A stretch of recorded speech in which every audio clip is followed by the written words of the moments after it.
of osteoporosis. And around the world, researchers are using tools like our Google DeepMind AI tool, Genome, that transforms material science. It is uncovering thousands of new materials, leading to potential breakthroughs in everything from energy to transportation to clean water. So when you hear about the potential challenges of these potential problems that these powerful tools are solving, it's no wonder that the more people use AI, the more optimistic they become about AI. Whether that's a doctor at the Princess Maxima Center in the Netherlands, using Gemini AI tools to design more personalized cancer treatment for pediatric patients, or farmers across the European Union, using AI to design and monitor their fields for greater yields and more efficient fertilization. People are seeing how AI can solve real-world problems, speed up tasks, and uncover insights. It's critical that we work together to keep that momentum going. This is the bottom line. European leaders say that AI leadership is at the top of their agenda, and it's time to make those ambitions a reality by clearing hurdles for Europe's world-class innovators, by partnering to accelerate research and scale the adoption of the most innovative AI tools, and by igniting a new era of growth and a new era of innovation powered by AI. You know what they say? The best way to predict the future is to invent it.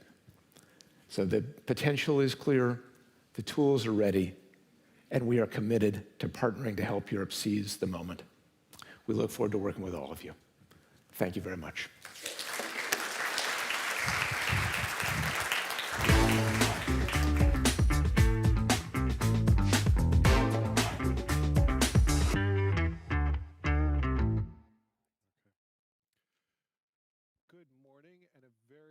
Welcome to Politico's Competitive Europe Summit. I'm Nick Vinocour, and I'm Politico's Chief Foreign Affairs Correspondent. Today, Europe is on the brink. 80 years after the end of World War II, 30 years after the formation of the European Union, the continent is up against unprecedented headwinds from China, from Russia, even from the United States. It's a pivotal moment, and above all, it's a test of European unity. What will it take to align the EU member states to greater integration, greater unity? And what role does Ukraine play in this story and in defining the next chapter for the EU? I want to remind everybody you can talk about this event on the social media of your choice. And without further ado, I'm very happy to welcome our distinguished panelists on stage. I will introduce Arantxa González-Laya, Dean of the Paris School of International Affairs at Sciences Po Paris. Thank you. David McAllister, member of European Parliament from Germany for the EPP and chair of the AFET Committee in Parliament. And joining us online is Taras Kachka, Deputy Prime Minister for European and Euro-Atlantic Integration of Ukraine. Thank you very much. I don't know if you can hear us, Mr. Deputy Prime Minister. In any case, we will get going and patch him through. Ms. González-Laya, I will start with you. Today we have European leaders meeting in Copenhagen for an informal summit. And and they're discussing everything from defense to enlargement. These are some big, heavy questions on the table. I want to ask you, do you think these leaders are up to these challenges? Are they able to address some of these big issues that are on the table for the EU? Are they falling behind the times in terms of the urgency of what's... So yes, it is unprecedented, in an unprecedented moment for Europe. Yes, there is a premium to unity, but there is also a premium to action. And I think the most important message they should hear is that voters hate hesitant leaders. That's the message that I would send leaders in Copenhagen. Voters hate hesitant leaders. And it's tough to make progress today. They know what needs doing because it's been laid out. It's on the table very clearly. A number of people have said that, from Mario Draghi to Enrico Letta to former President Nisto. All of this is on the table. What we need is three things that are not on the table. First is we need clear deadlines. We need to know by when things are going to happen. Second, we need a sense of trade-offs. We will not succeed if it is just working on one topic, because there are different offensive and defensive interests around the table. So we need a sense of what are the trade-offs, what's the package that they can get to. And the third thing we need, and we've not been very good at that, even if the citizens feel it very clearly, is a sense of the costs of not doing it now. So what would it cost? Because that's also sometimes, a good incentive to get going. We're here at the Competitive Europe Summit. You mentioned the Draghi report that was published a whole year ago. What's your sense of how well the leaders are doing in bringing about that vision Mr. Draghi described? Are they falling behind? So it's the Draghi report and it's the Letta report. It's the two. That's the basis of what needs doing now. And in a nutshell, is trying to find a new balance between three dimensions. It's no longer unidimensional or bidimensional. It's three dimensions. It's competitiveness with sustainability and with security, the third leg that should not be forgotten. I think, let's say that the going is too slow. The going is good in what's going, but it's too slow. So again, no hesitation now, because hesitation will have a political price too. Well, that leads us directly into Ukraine. Our next guest, Mr. Kachka, thanks very much. Ukraine is obviously a crucial partner for Europe. There's also a shared challenge in Russia's war of aggression against Ukraine. Could you tell us a little bit about what Kyiv is doing to already integrate itself into the European economic area? What's happening there behind the scenes to make Ukraine part of Europe already? Well, we're not hearing. It's intriguing. Yes, because because I muted myself. That is like you're unmuted. It's the best way to talk to big audience, just like being muted. Yeah, so that I tend to talk to yourself. So greetings. I'm on my way to Copenhagen to the European political community meetings, so that we are doing a lot, and our economy is doing a lot on integrating Ukraine to the EU, and our majority of our trade is with the EU, 59%, and sometimes the efficiency of Ukraine in a trade also create a lot of concerns in European economy. On the pages of Politico, we had a lot of articles about the farming community in the EU reacting on Ukrainian export of agriculture.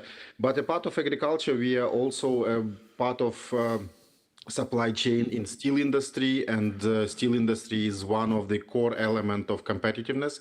And it's really interesting how relatively old industries are becoming key for competitiveness of the European Union. So energy generation, and Ukraine is integrated with EU electricity markets, and of course it helps us now when we suffer from some shortages of electricity, but as well we export a lot to the European Union. Steel industry, starting from iron ore, and where decarbonization of iron ore in Ukraine can bring a lot to decarbonization of steel industry in the European Union. Efficiency of agriculture, especially like using Ukraine as a feeding base for animal farming in the EU, also brings more efficiency and competitiveness, global competitiveness for the EU.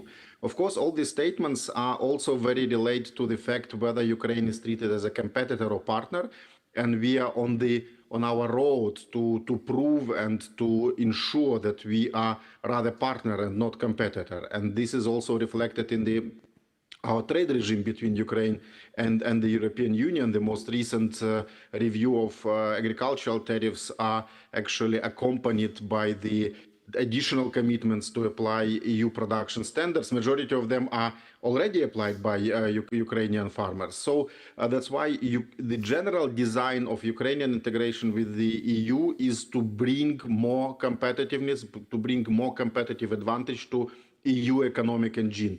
In many regions of the European Union, as in Spain with agriculture, or in Germany or Czech Republic with steel, and many other states. So This process of acceding of Ukraine to the EU is not only a political project of bringing unity on the continent. It's also quite important that to remind that iron wall. That's why the EU is really a project of unity on the continent. And now with unity, we can also ensure the efficiency and global competitiveness if Ukraine is included in the perimeter of EU single market. Yeah, thanks. And we can come back to what the EU has to learn in terms of defense also from Ukraine and dealing with the drones. But I do want to mention Ukraine is making a lot of efforts, reforms, integrating itself, but the actual process of joining the European Union has not officially started, right? If I'm not mistaken. With literally yesterday we completed the screening part of accession process.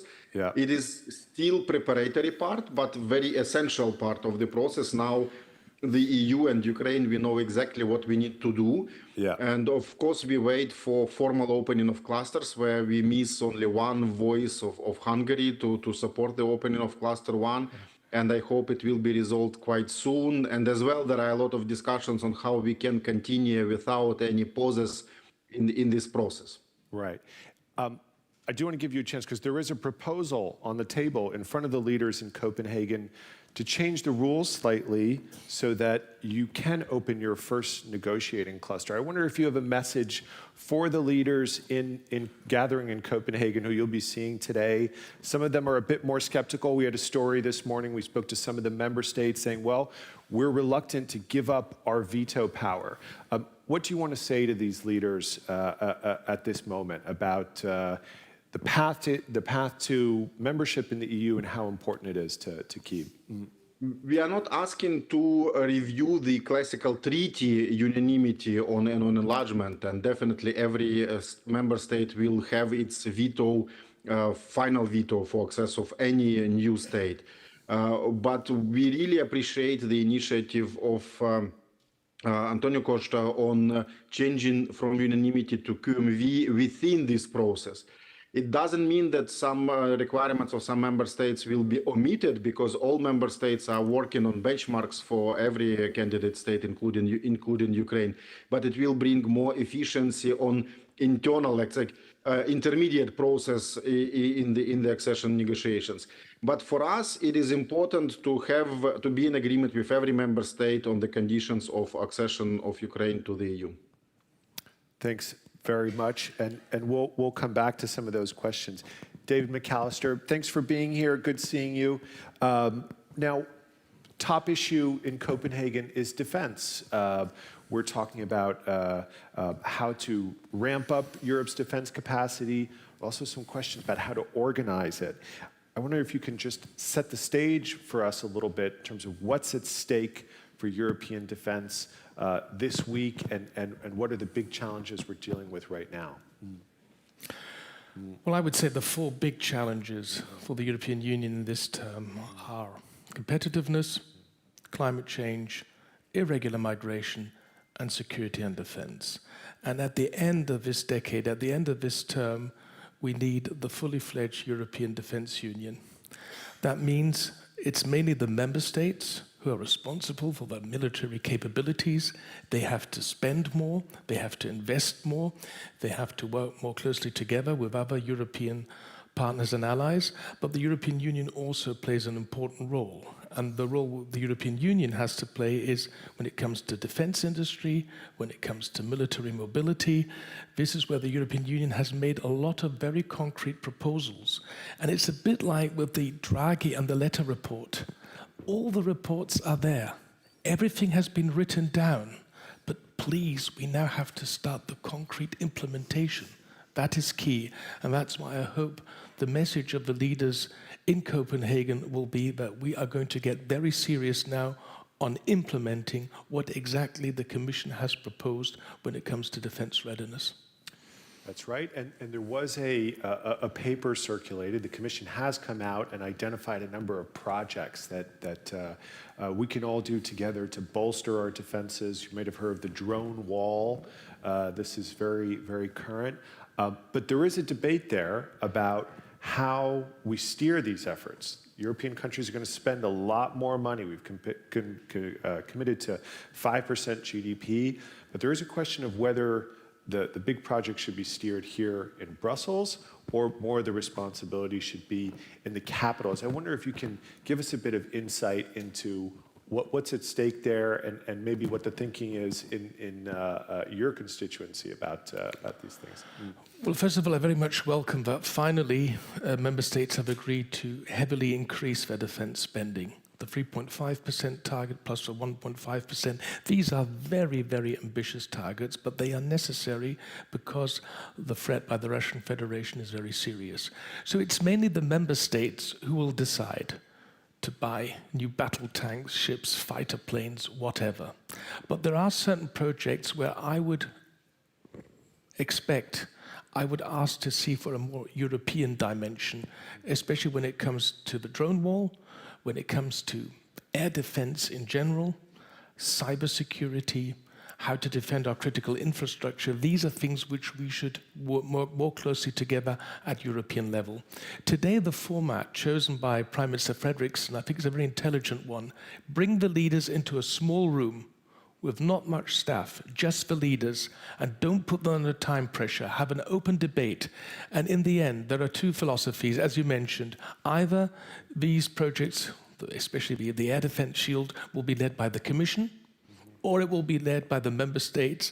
Key is, in the end, what Germany, France, Italy, Poland, the big players, what they say. Look, if it's Commission-led or member states-led, for me, that is minor. The main thing is we get it done. But if the member states really want to lead it, then they have to be serious. What we can't afford is losing more time in nitty-gritty rivalries between certain capitals, as we have seen, unfortunately, on other defense projects.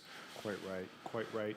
And one of the things, there have been rivalries about battle tanks and fighter jets and things like this. But one of the points made to me by someone preparing the summit was, well, the drone wall is a brand new thing.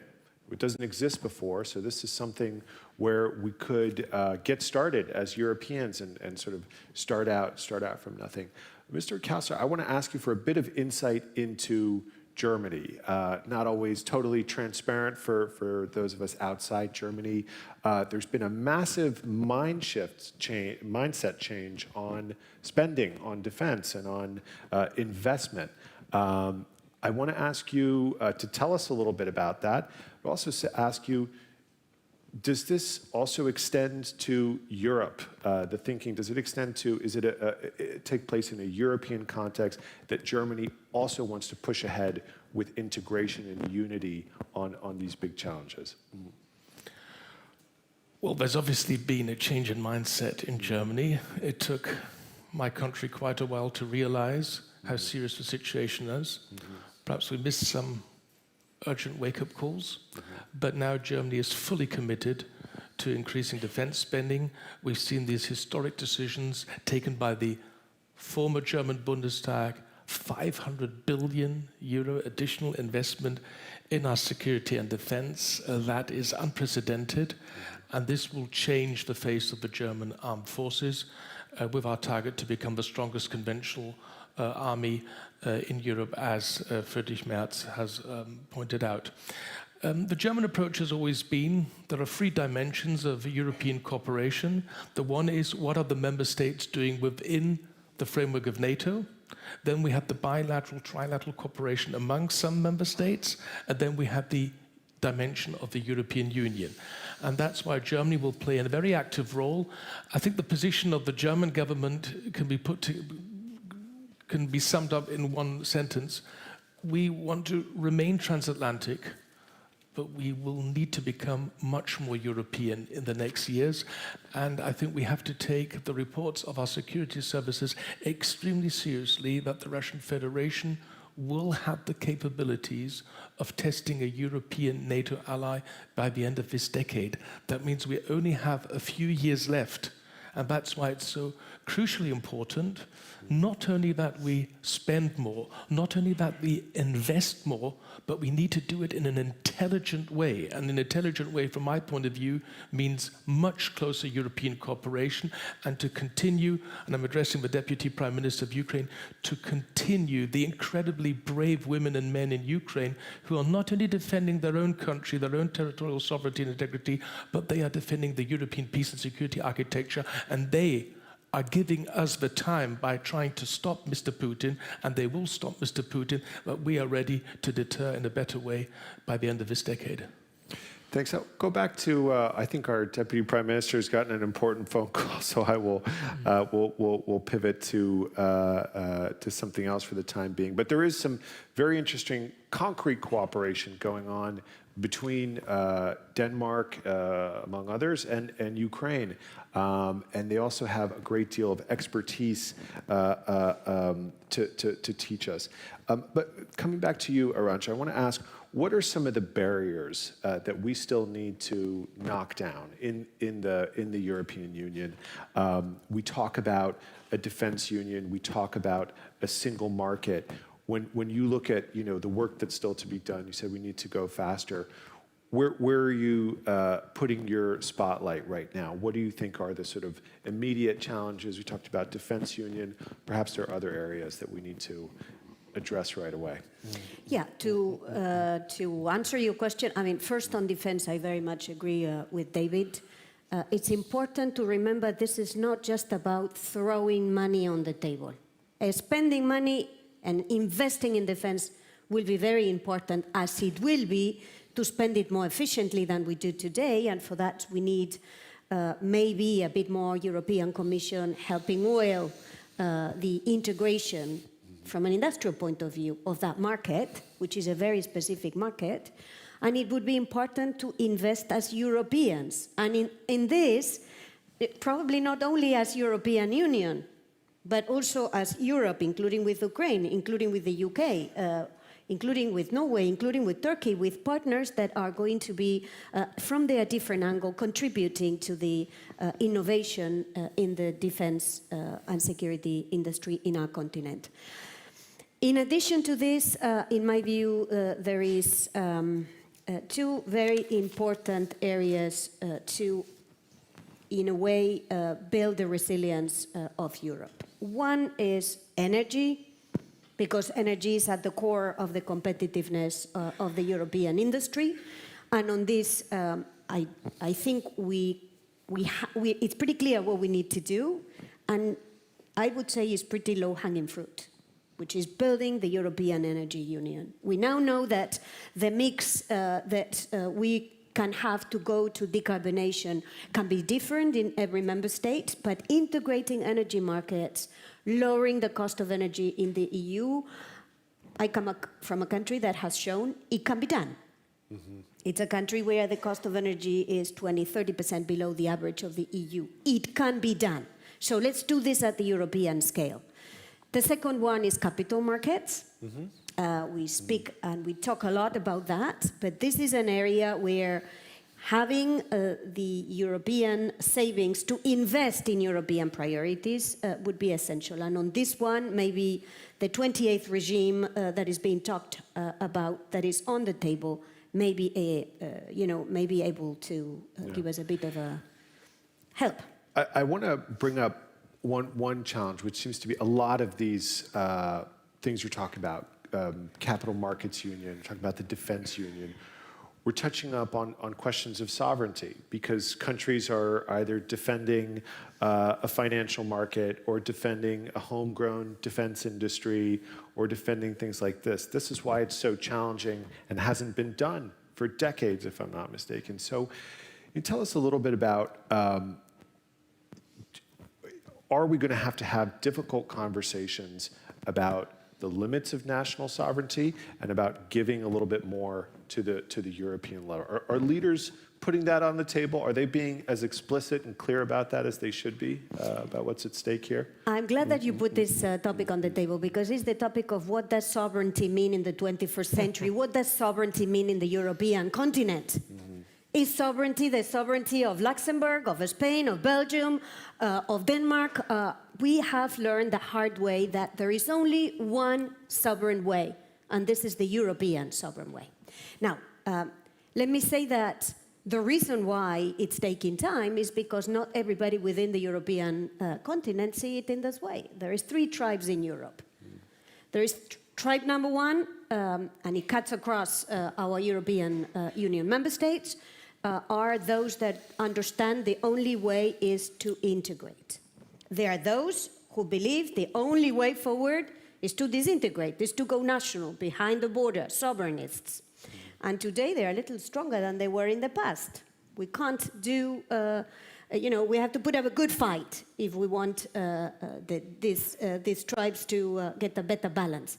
But then there is another tribe, and it's important that we treat also this 3rd tribe, are those that would like to integrate from an economic point of view, but on the security and defense, they hesitate in building a European defense and security space, because they don't know that if the moment comes, they can count on Europe to come to their support. Which is why it's so important that right now we treat what's happening with incursions of drones, of planes into European space as a European issue, and that we respond as Europe in order to get this 3rd tribe more comfortable with the idea of integrating. Absolutely. I want to go back to our Deputy Prime Minister. Sovereignty is something Ukraine fights for every single day. What sort of message do you have to EU leaders? We see discussions about, well, we're holding on to veto power, we're holding on to surveillance of our national markets. You kind of have a bigger challenge on your hands, don't you? What would you advise the EU leaders as they face these major challenges from Russia, but also from other big powers? First and foremost, let's talk about technical defense topic. Yes, so there are a lot of discuss about transatlantic unity and more role of Europe in defense industry. But if we are talking about role of Europe, it is important to bear in mind that in case of drones that actually change the warfare now and or the, let's say, most modern war equipment to defend and also attack, unfortunately, in case of Russia. But the question is that how many Chinese details and spare parts in these drones? And this is the biggest challenge of Ukrainian drone industry, is to localize as much as possible, and we rapidly localize production of all spare parts. We started with simple assembling, and now we have a very essential share of localization of the spare parts. So that's why here, when we are talking about drones, defense industry is changing and might discover that we are relying on very simple details and spare parts that are produced not in Europe but elsewhere. So that's why industrial policy, general industrial policy is extremely important for defense capacity of Europe in general. And this is the maybe even more important thing than relations with transatlantic relations in defense industry. Second big thing, what Arantxa mentioned about capital market, about energy.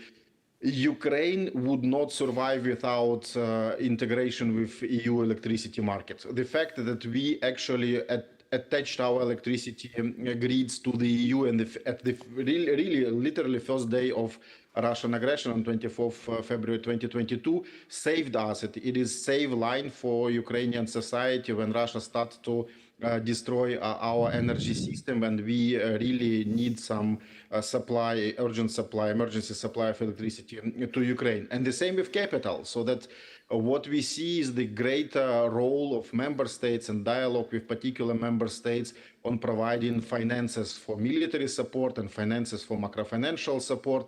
And what is interesting is that we see how the model of support to financial support to Ukraine also reflect this, let's say, evolution of new unity in the EU, when the European Union and European institutions are used as a primary framework for support that is provided as a decision of national governments in the European Union. So all the lessons learned from support to Ukraine in times of war also are lessons that need to be used within the European Union, since Russia actually goes the path of Hitler. So that's this military beast Putin will be defeated can be stopped only when it is defeated. Otherwise, it will spread war across Europe. So that's why we need to remind ourselves how to be united, how to make the coalitions on different topics, from drones to finances, more efficient.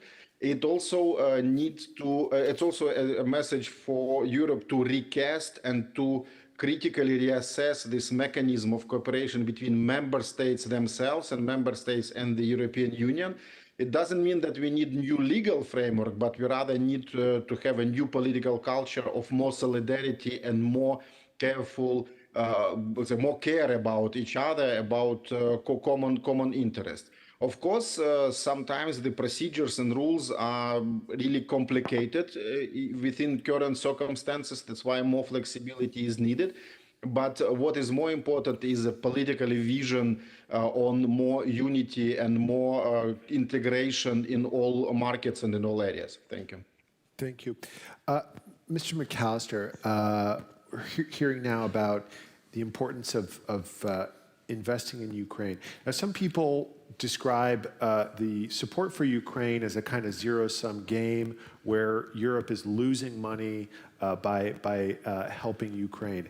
How do you respond to those sort of critiques? Are we simply sort of paying for somebody else's war, or is this somehow helping the EU itself? Well, as I just pointed out, the Ukrainians are not only defending their own country, their own territorial integrity and sovereignty, they are defending the European peace and security architecture. And if the Russian Federation were to succeed in this war, this would have devastating consequences for Europe, for the entire world, because then the message is clear, the bullies have the say. That's why we are in this together.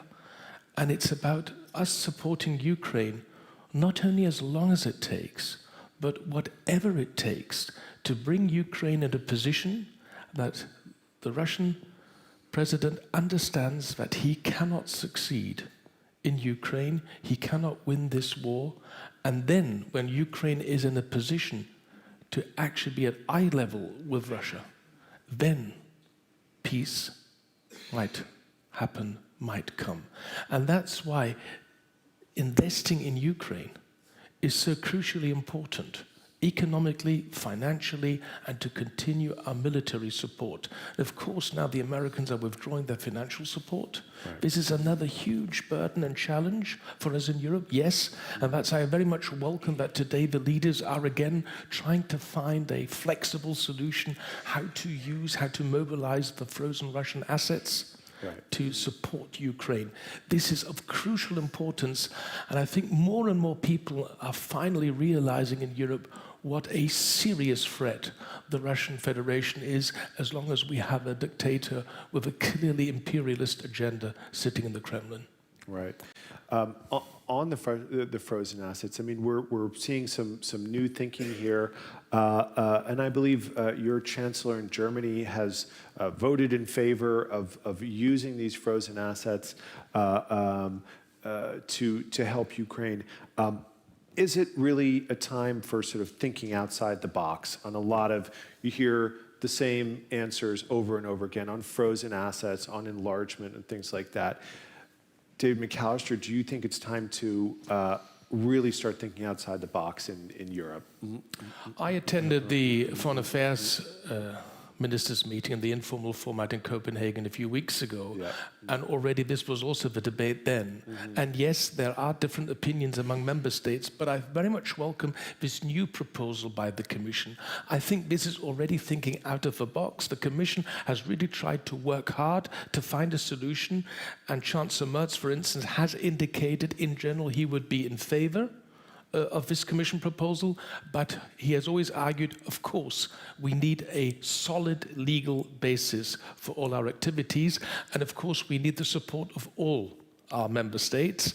And in this question, of course, the country we are in here this morning, Belgium, of course, plays a crucial role because most of the Russian frozen assets are here located in Belgium. Right. I want to go back to you, Deputy Prime Minister, because obviously the assets are still frozen, they're still here in Euroclear, but there is thinking about what we would do with the assets if we were to be able to deploy them either by using the principal or a loan. And some European ministers are saying, you know, this money should be given to Ukraine, but also with conditions of investing in European armaments and supporting the European Defense Ministry. What would Ukraine do with this money? What would be sort of the most urgent use for the frozen assets? How would that be put to work? Can you just tell us briefly? I think we have about a minute left. Yeah. So that's I think that now it is clear that Ukraine is developing the army that will defend Europe as well in case of direct attack of Russia against other European states, and will be core instrument of deterring Russia from do this, and is a core element of security guarantee. So that's why we believe that the majority of these funds should be dedicated to Ukraine and its needs. And what we see now is that Ukraine is developing cooperation with a lot of member states in the European Union on increasing defense capabilities, new defense capabilities in drones and modern techniques. So that's why I think that the question is that how to organize it best. And the best way is to really allocate these finances to Ukraine and take Ukrainian army and supply to Ukrainian army as a core element and core aim of using this money. There you have it. Thanks very much. I want to thank all of you, David McAllister, Arantxa Gonzalez, Mr. Kachka, joining us online from Ukraine for joining for this very interesting panel. We heard about sovereignty. We heard about integrating the Ukraine into the European economy, the European Defense Union, and we've heard about thinking outside the box, how the moment encourages us to think in new ways. You can remain seated here. I want to invite Carlo Martuscelli on the stage. He'll be moderating our next panel, which is about thinking beyond the Draghi report. Is Europe actually moving forward? Thank you very much.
Good morning. My name is Carlo Martuscelli. I'm European economy reporter for Politico. When the Draghi report was unveiled in Brussels about a year ago, it looked like something had finally clicked. Anxieties over long-term European decline had been growing for some time. Then came the savior of the euro, of whatever it takes fame, with just the prescription. Capitals, from Paris to Rome and Madrid, rushed to praise its conclusions. Technocratic, yes, but goal-oriented, spelling out a concrete vision that spanned energy markets, industrial strategy, and the financial system. 1 year on, and it's fair to say that progress has been slow. The twin threats of a revisionist White House and Russian advances on Europe's Eastern Front have sapped momentum from the reform agenda. The revamped Capital Markets Union, called the Savings and Investment Union, hasn't seen much progress so far. Of course, change takes time, and in Brussels, 12 months isn't long at all. But as Mario Draghi recently warned, unless Europe takes action, it will find its relevance on the international stage progressively fading. We are here to talk about this and more. A brief reminder to please give us some publicity on your social media of choice, LinkedIn, Twitter, Blue Sky. Tweet the best quotes out, much appreciated.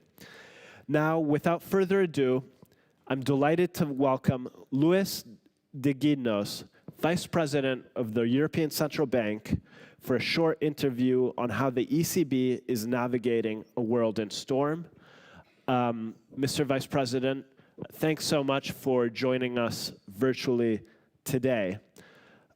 You are leading a task force on banking simplification with the ECB and the central banks.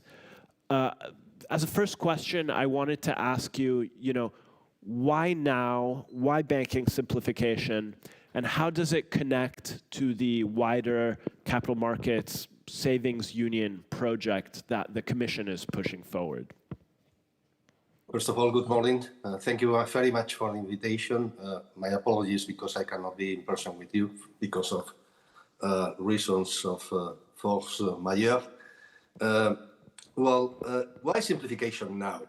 Well, at the beginning of the year, the Governing Council decided to incorporate a sort of high-level group in order to make recommendations to the European Commission about how to simplify the framework, the legal framework of the European banks.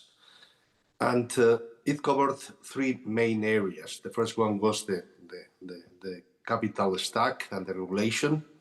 The second one is about reporting, and the third one is about supervision.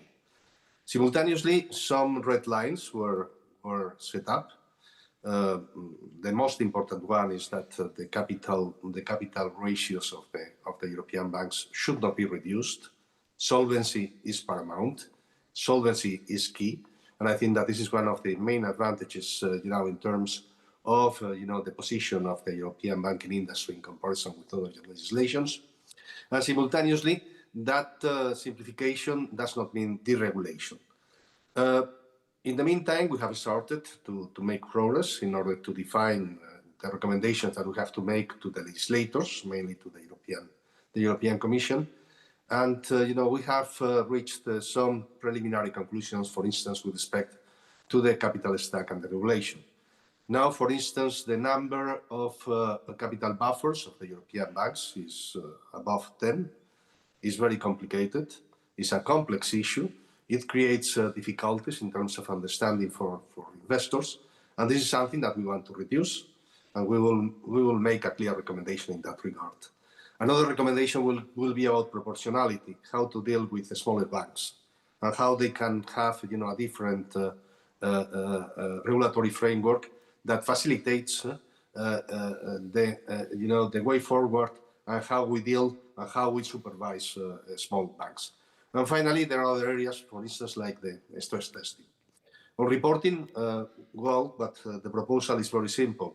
We are going to try to simplify the way that banks report to the different supervisors and national authorities.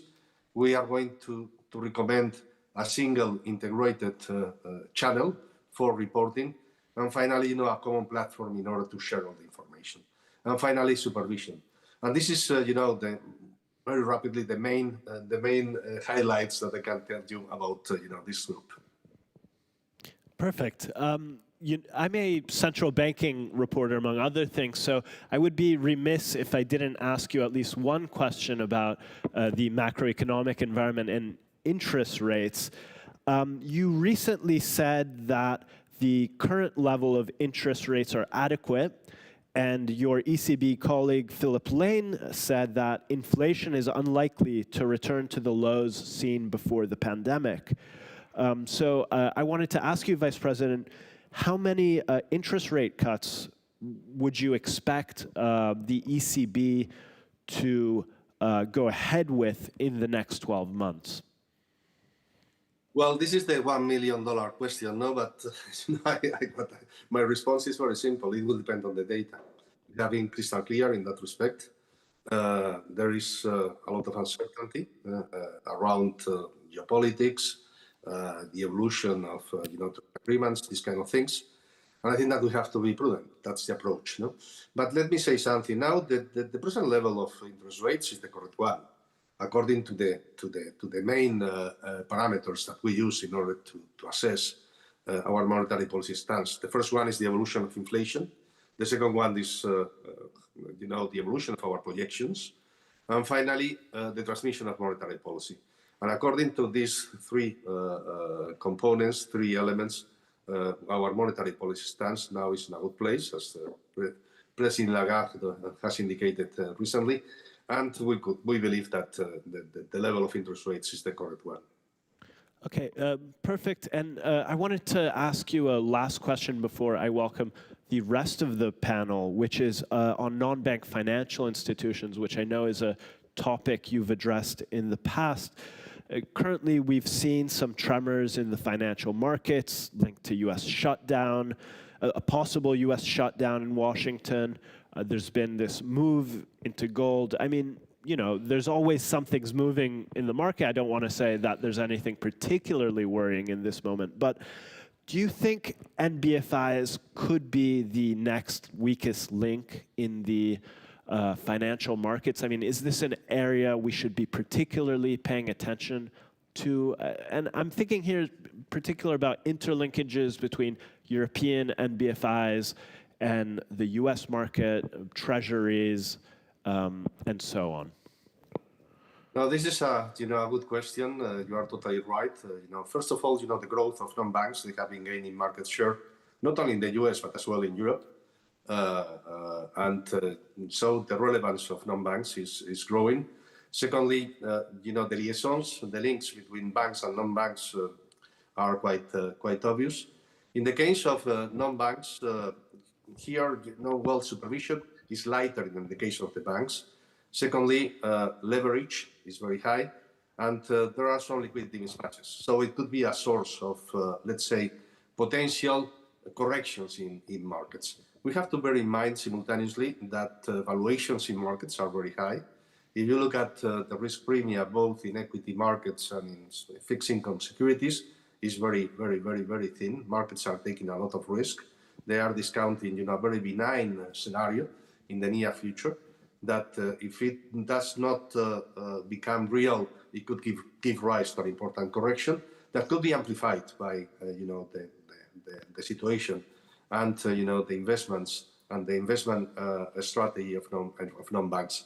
And simultaneously, there is another aspect that we have to bear in mind, that is fiscal policy. Fiscal policy in the US, fiscal policy in Europe, the challenges there are very important. And that could give rise, as it has been, in the case, for instance, remember what happened with, the situation of the accident with the mini budget in the UK, could give rise to an increase in yields that could, be, a very, it could trigger, the correction, given, the vulnerabilities that we have in financial markets. And when you said that markets are pricing in a very optimistic scenario, I mean, reading between the lines, I take it you're referring to AI working out, whatever that means.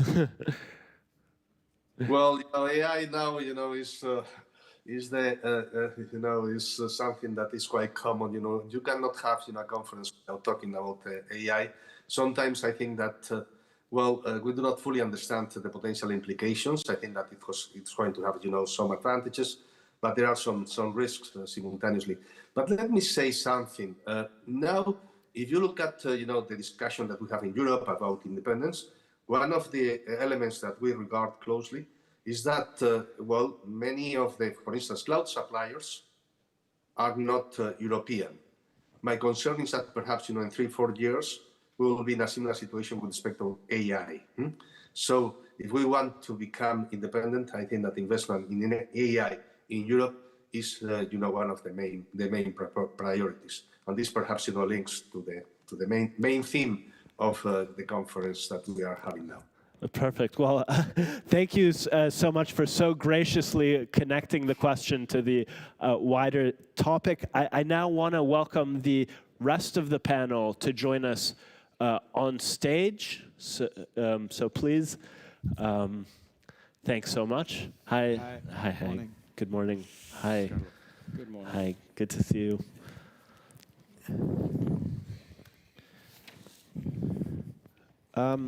Okay, so perfect. I'd like to introduce on stage MEP Pascal Camfon, member of the Envy Committee and part of the Renew Europe group. I would also like to welcome Andrei Losecru-Pietri, Chairman and Scientific Director of the Joint European Disruptive Initiative, or JEDI, and Antonio Nestoras, Founding Director of the European Policy Innovation Council, or EPIC. A lot of great acronyms on this panel, so thanks for that. I thought we could just kick things off with a open question to the whole panel. We can just go around. I was discussing simplification with the Vice President earlier. I mean, obviously the Draghi report contains many, many recommendations. Simplification is just one of them, but I wanted to get your thoughts on how important you think simplification is in the context of driving European competitiveness. I'll leave this an open question. Whoever wants to jump in can jump in. Are you sure? Yes, okay. Please. So, good morning to all. So I would say simplification is the cherry on the cake. It's not the cake itself. Is it really, really much more simple to install a plant, an industry plant in the US than in the EU? Frankly speaking, just ask people dealing with federal regulation and state federation regulations and local regulations, not even dealing with ICE red. It's not that easy. So there is a bit of a storytelling where everything is rosy and easy in the US, everything is slow and complicated in the EU. We need to simplify, and we are working on simplification for sure. But when you look at the Draghi report itself, frankly speaking, it's not top #1 recommendations. That's what you said. So it's a bit, I would say, hiding the fact that we wouldn't agree on the rest. So what do we agree on? Well, the least common denominator, and then we focus only on simplification. And then the KPI of the implementation of the Draghi report is, do we simplify or not? Well, do we finance? Do we strategize? That's another story, okay? And that's where it becomes much more difficult to find a political agreement. And that's the core, and I conclude there, that's the core of the moment we are in. We need more Europe. We need more Europe on finance, on capital markets, and so on. We need more Europe. Do we have leaders able to conquer, to deliver what the previous generations did? Before it was Schengen, it was the single market, it was the Eurozone, and so it was other milestones on the European construction. Are we in the moment where, politically speaking, leaders could agree on this? That's the real question, because then it will drive the change we need. Are we? The answer is, as we speak, frankly speaking, no. And the risk is that we will be less and less. Why? Because of the rise of far-right parties that, of course, cannot deliver more integration at the EU level. So that's why it will become more and more difficult, and that's why we need this moment to do it. Just a conclusion, just ourselves, we should be careful not falling into the trap of the very bad narrative around Europe injected by ourselves. When you look at the share of industry in the EU and in the US, in the US, 17%. In the EU, 22%. So I'm not saying that everything is rosy in Europe, that we are industrializing as much as we should, obviously, but just compare the reality. We are still much more industrialized than the US. So if the opposite was true, that it would be so evident, so cheap, so easy to go to the US, then of course the reality might be different. And then last point is the use of euro, because we have the vice president of the central bank. We should use more the euro as a power tool. We should provide more swap lines to other countries. Recently, Brazil said, well, I want to diversify my risk compared to the dollars, but I need swap lines with the euro, so I need swap lines from ECB. Are we providing swap lines that would allow us to raise the euro as a global currency reserve currency? Are we or are we not? Okay, so that's, to my view, are the key challenges. Draghi knows that quite well as well, obviously, that, to my view, are much more strategic than the simplification per se. Carlo, if I may, Please. Just a few comments. I wouldn't disagree with Pascal that simplification is just one part of the Draghi report, but I would differentiate myself on the possibility that the far right or the rise of the far right or the far left of the Eurosceptic is the biggest concern in the industry when it comes to competitiveness right now. The best way to protect the European project and the European idea from the rise of Eurosceptic forces would be to make integration more effective for the people and for the purposes, more fit for the purposes that we wanted to achieve the goals that we wanted to achieve. So simplification is not everything in the report, but we have to give the industry something in return for being so socially responsible and so environmentally aware. Throughout the past 5-10 years, and I'm 100% confident in what I'm saying, we have managed to create, with all this regulation, the most socially responsible and most environmentally aware industry on the face of the planet. This is Europe.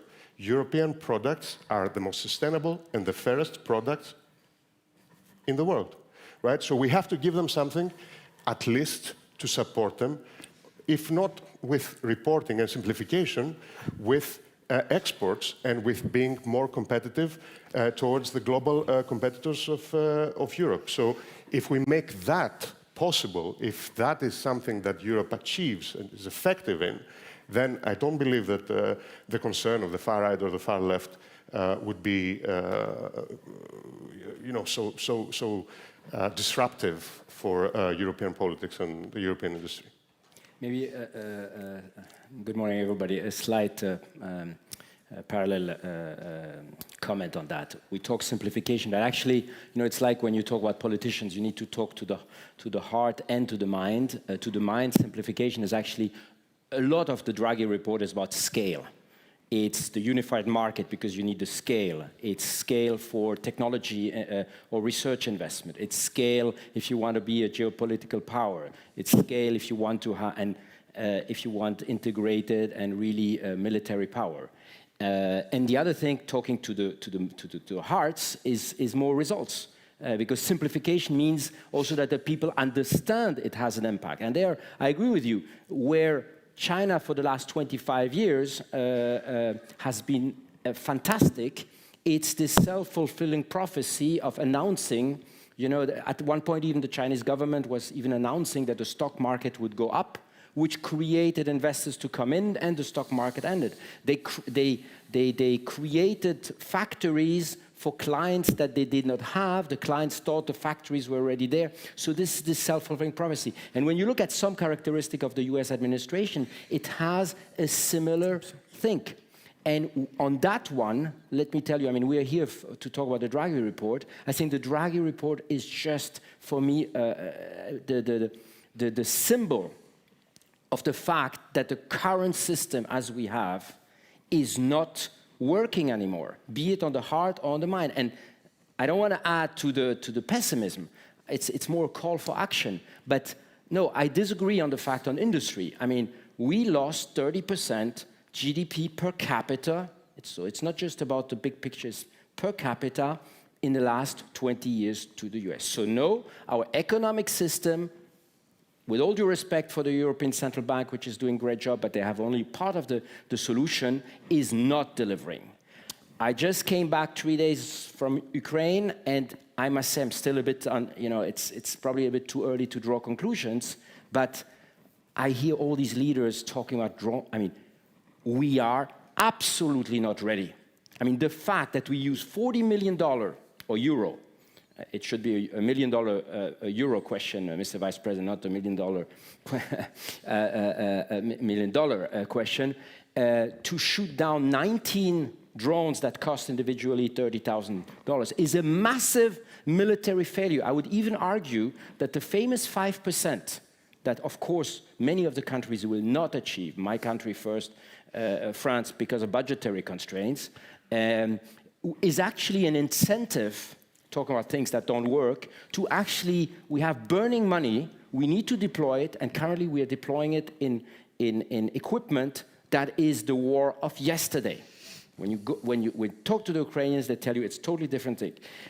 On the democratic aspect, we are not delivering. I mean, when I hear President von der Leyen, again with a lot of due respect, and a frustrated Mario Draghi, you probably saw them both 2 weeks ago, and she says how fantastic the Commission has delivered, I think 75%. I mean, who are we talking to? We are taking voters and Europeans for fools. People know it's not the case. You're saying it's 12%, we say it's 14% with our Draghi tracker that has been implemented. The more we live in the illusion, and that's what Enrico is saying very well, the illusion of the common market, we are going to make people flee to the extremes. And that's, by the way, the whole message of this cap is we need to be more radical. And last thing, we're failing on values. Where's the courage? Where is the sense of urgency? I mean, the fact that 1 year later, we have not delivered, is actually showing that these institutions, Commission, Parliament, councils, are not fit anymore for the world in which we are, where we don't care about the billions that President Macron or Chancellor Merz or von der Leyen will announce. It's about speed. The only thing that counts is speed. You can like or not like Pete Hegseth, but that was the message in his message to the generals yesterday, which was a crazy video that you...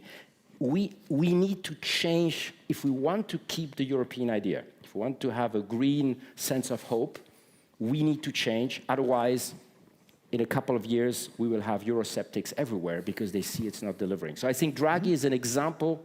I mean, the fact that there is the omnibus law has so much difficulties to pass.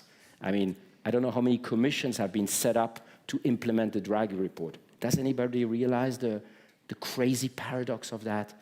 So I must say I'm very, very worried because industry is leaving, that's for sure.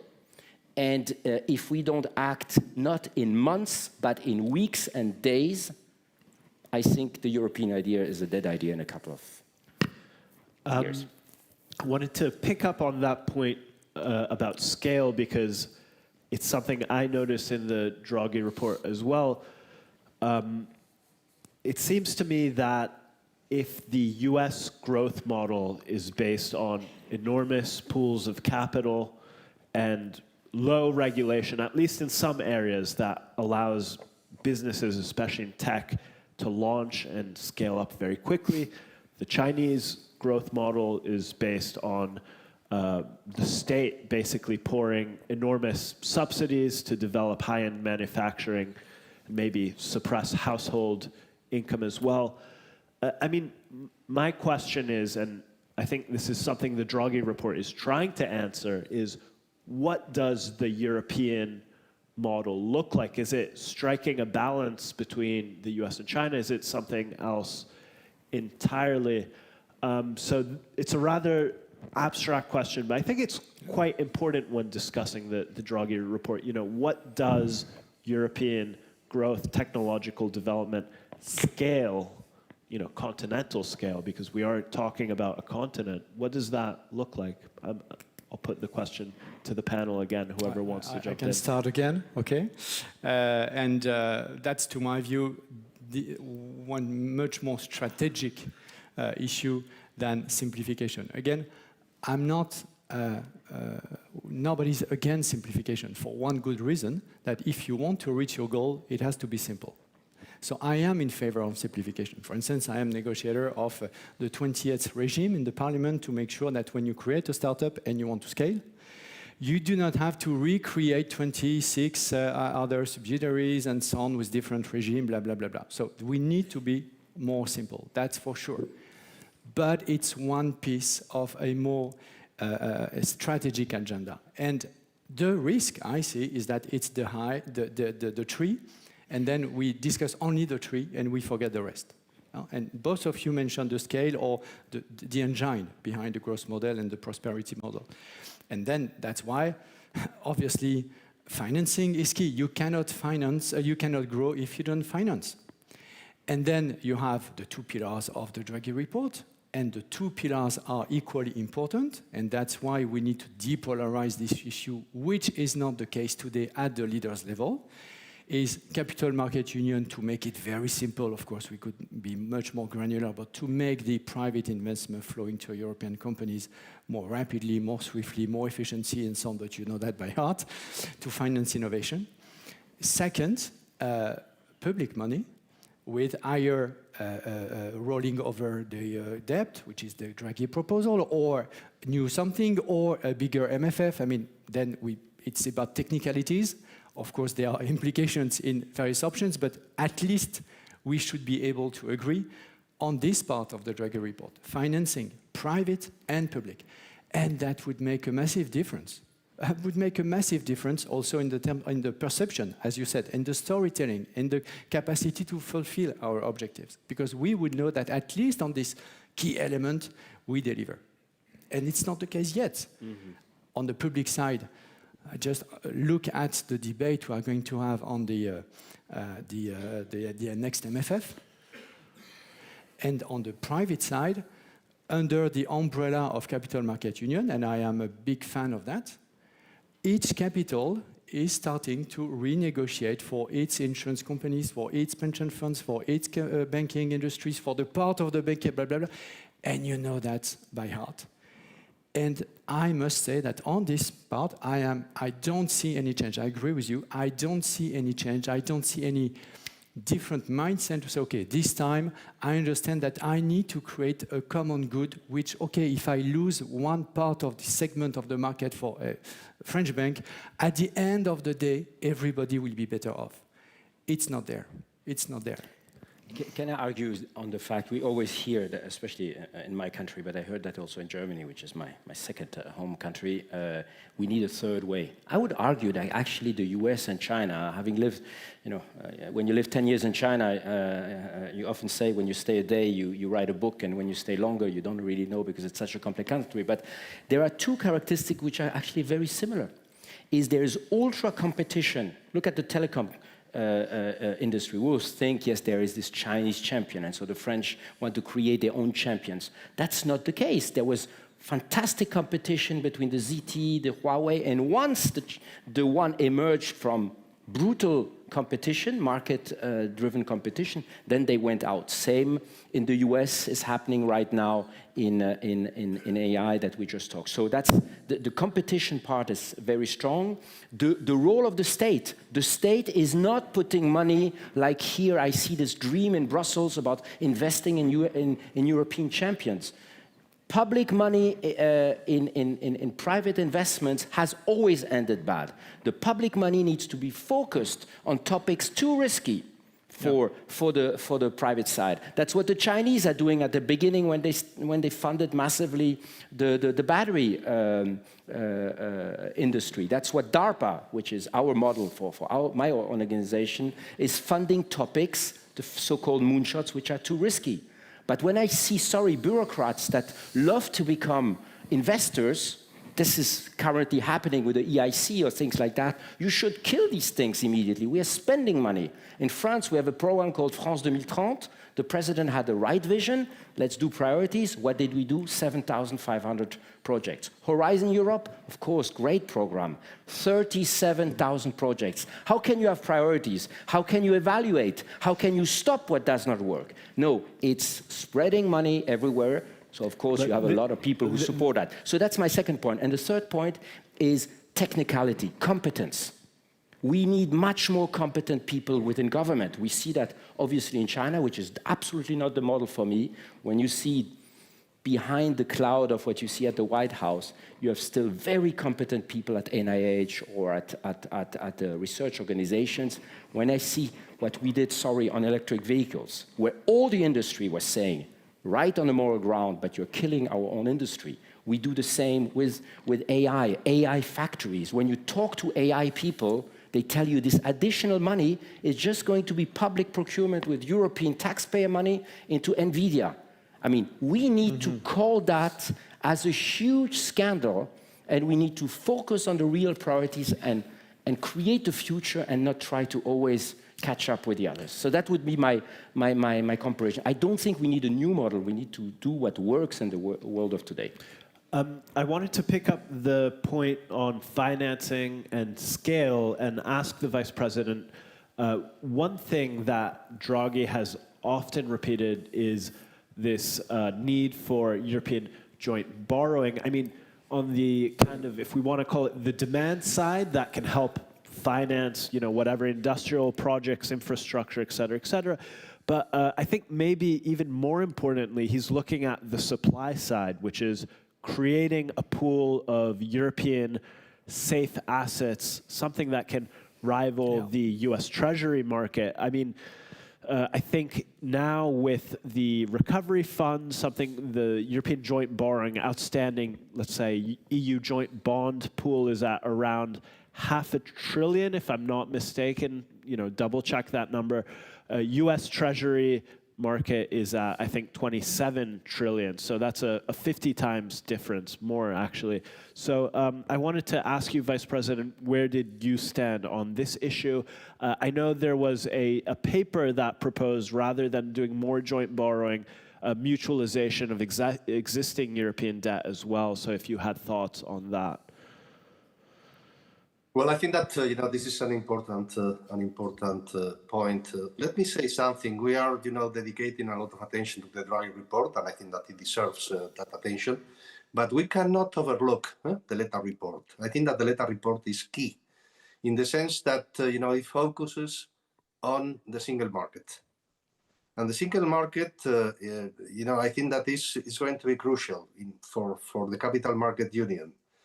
If you do not have a single market for goods and services, it's going to be extremely, extremely difficult to have a real capital market union.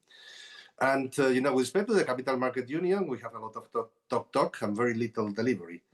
And I think that, because you refer to the safe asset and these kind of things, no? But if you look at the capital market union in the European Union, you realize that capital markets are fragmented. And the consequence is very simple. The cost of trading and post-trading in the EU is higher than in the UK or in the US. And this is because there are, let's say, national regulations that impede the integration.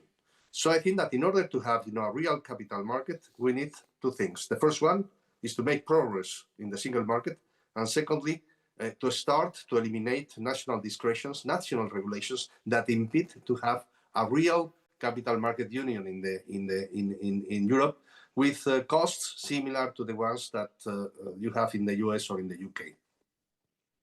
Okay. So joint borrowing for now, leave it where it is. No, joint borrowing, if you allow me, it was used in the case of the New Generation EU Fund, and I think that it was a great progress. Simultaneously, I think that we have to go to the fiscal situation in order to understand joint borrowing.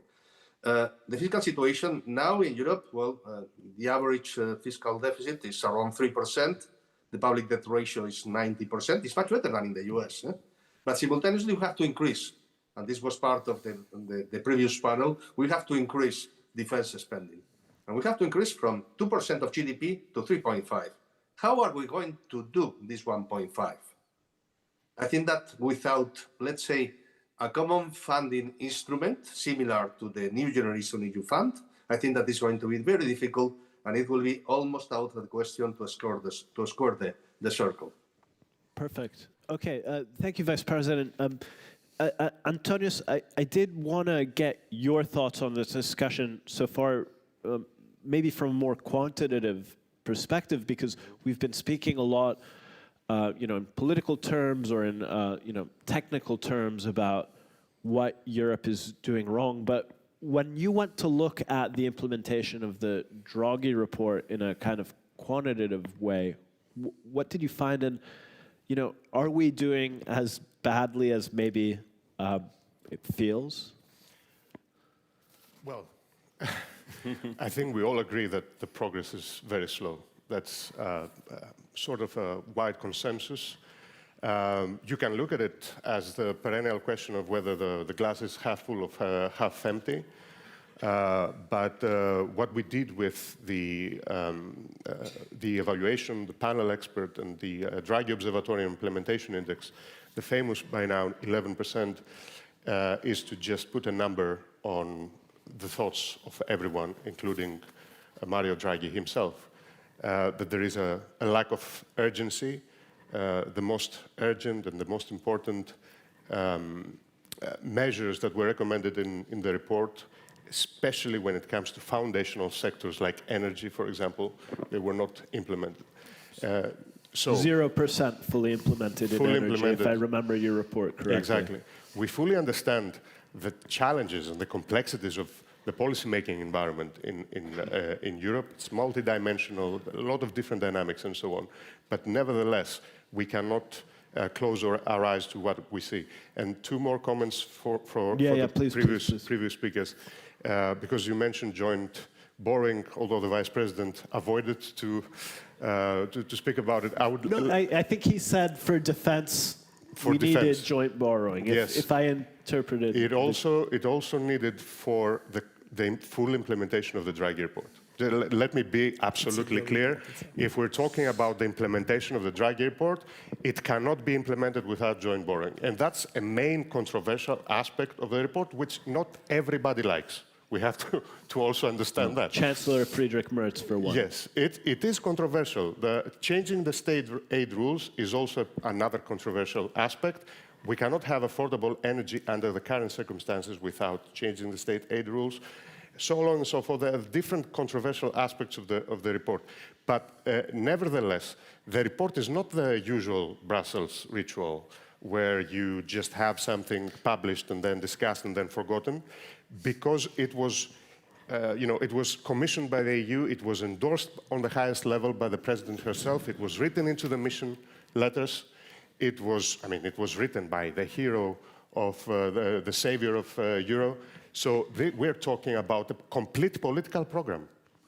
That's the difference between other reports, compasses, strategy documents, and so on. We're talking about a political program that everybody, or a lot of people, are expecting to be implemented. It has created expectation. If it is not delivered, it will be a liability for this Commission. That's why by creating the Draghi Observatory and Implementation Index, it's not just a critical point of view towards the Commission, it's also an accountability mechanism. If you've promised, you pledged to implement this report, then we will monitor the situation, we will track the progress, and we will let everyone know. It's an accountability and transparency. MEP Kafan, just briefly, he had asked me, and then... One word on energy.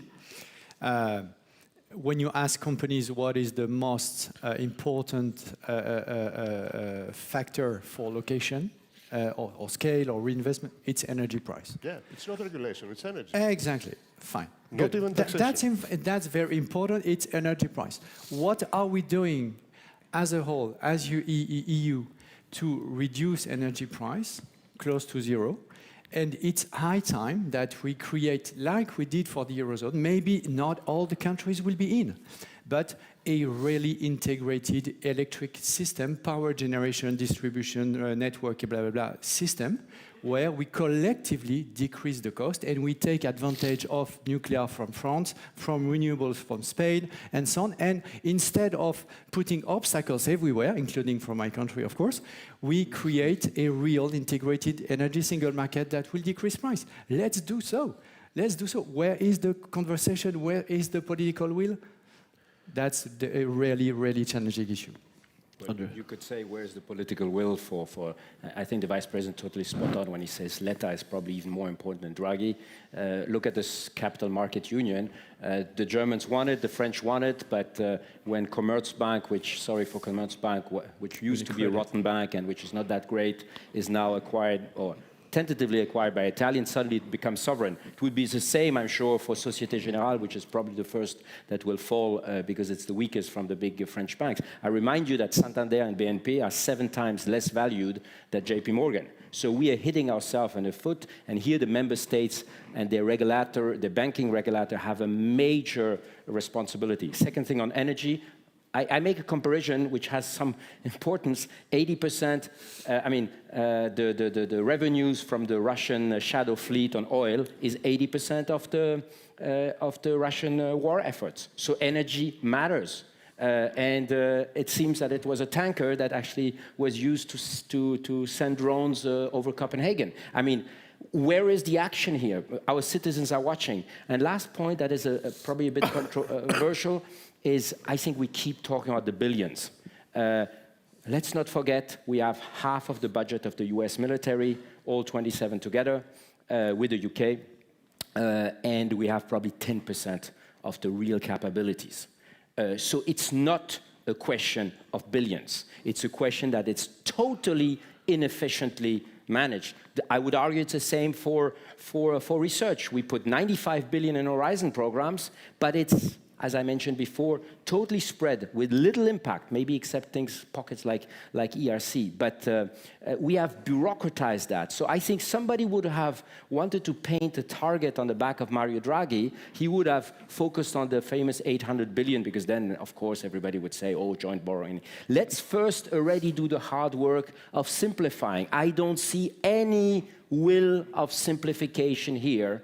I don't see any will of simplification. Even the Germans are not able to push back those who are against the 28th regime, which are the notaries. No, screw the German notaries. I mean, where is the political courage? I mean, I think, and the fact that there is no impact-driven assessment of the Commission, I come back to Horizon.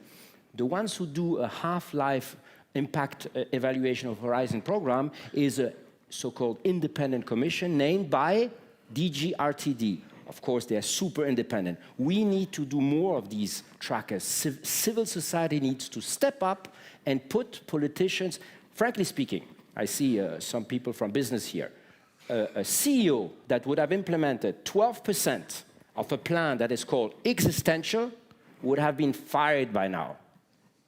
I don't see any personal changes here. Well, I didn't think I'd hear the words screw the German notaries on this panel, so it's always sorry for my French. Pleasant to be surprised at a Politico event. We are finishing our time, so I do want to thank all of my guests for that interesting, at times even very impassioned panel. I mean, what I got from it was a few key points that have solidified. The first is scale, that what the Chinese and the Americans have is just huge, whether pools of money, pools of technocratic capabilities in the case of China. And Europe is a very big place as well. We forget it, but it is a continent. So really trying to build that scale, build that speed, because we do things slowly in Brussels. Anyone that's ever followed a trilogue knows how slow that can be.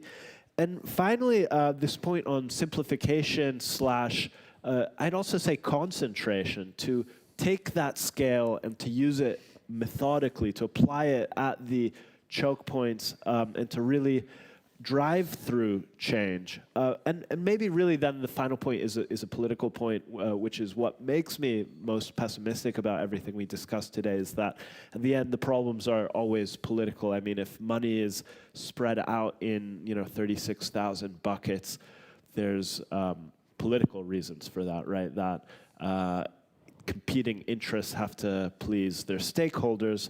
So let's hope that changes.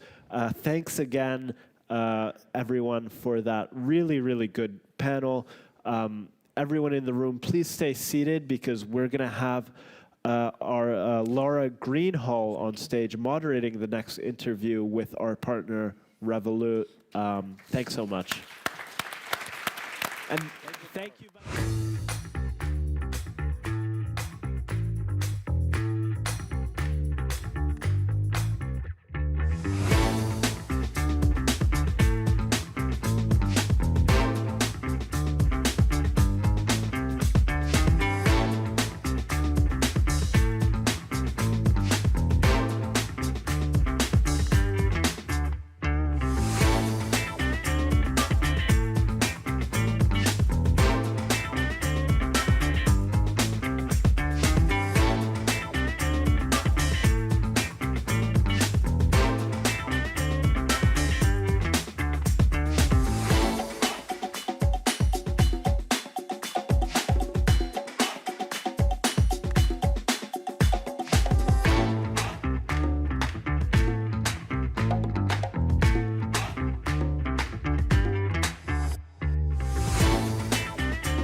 Good morning, everyone. It's great to see you all at the Competitive Europe Summit. My name's Laura Greenhouse, and I'm the managing editor for Politico in Europe.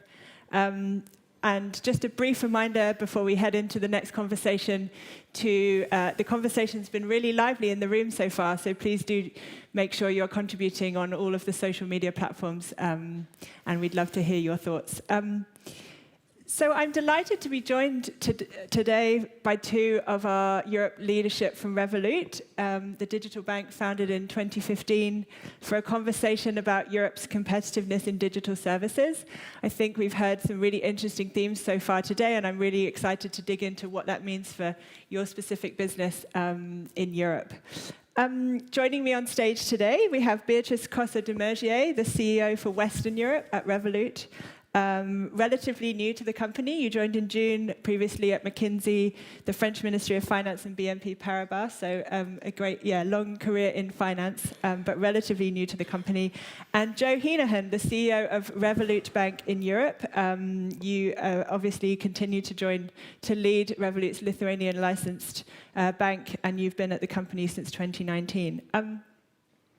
I'm really struck as we kind of get into the conversation about competitiveness in Europe. Obviously, relatively unusual for me to have two CEOs joining me on stage. And I wanted to ask you, Beatrice, I mean, does that, in a sense, illustrate some of the challenges for the company as you've built this brand in Europe? Thank you very much, Laura, for having us on stage today. It's a real pleasure to be here. And yes, indeed, I mean, Revolut's growth over the past 10 years has been just tremendously successful. Europe today is about 2/3 of Revolut globally, with more than 40 million customers. We operate in about 30 countries. And again, with a very fascinating growth. We've probably been the bank providing in the last 5 years the most innovation of all any other banks. So that has been actually phenomenal. And this has been achieved in a context where indeed regulation in Europe remains fragmented. We know that it's not fully harmonized all across. We know that we have some duplication of compliance hurdles here and there. And so in this context, as always, when we look ahead and we want to continue build a very strong and sustainable and successful growth, so we've thought of what would be the best solution to achieve that. And what we found out is that actually having a dual hub strategy would be the best possible option. So we have announced that we are going to create for Western Europe another bank in Europe, so located in Paris, covering all Western Europe with 6 large markets. So besides France is Germany, Italy, Spain, Portugal, and Ireland. And the rationale for this is essentially business-driven, first of all. France is actually the largest country in Europe with more than 6 million customers. It's also the fastest growing one. And it's the fastest growing country in the world, actually. So that made a lot of sense to have this second hub located in Paris.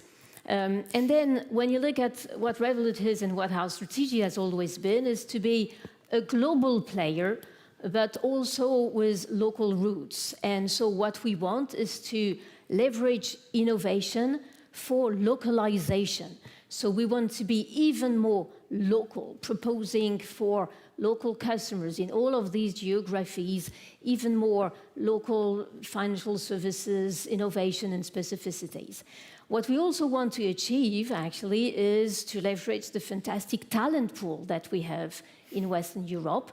We have announced that we will hire 400 at least people to actually staff the HQ, but also reinforce local teams. And so that's a fantastic news.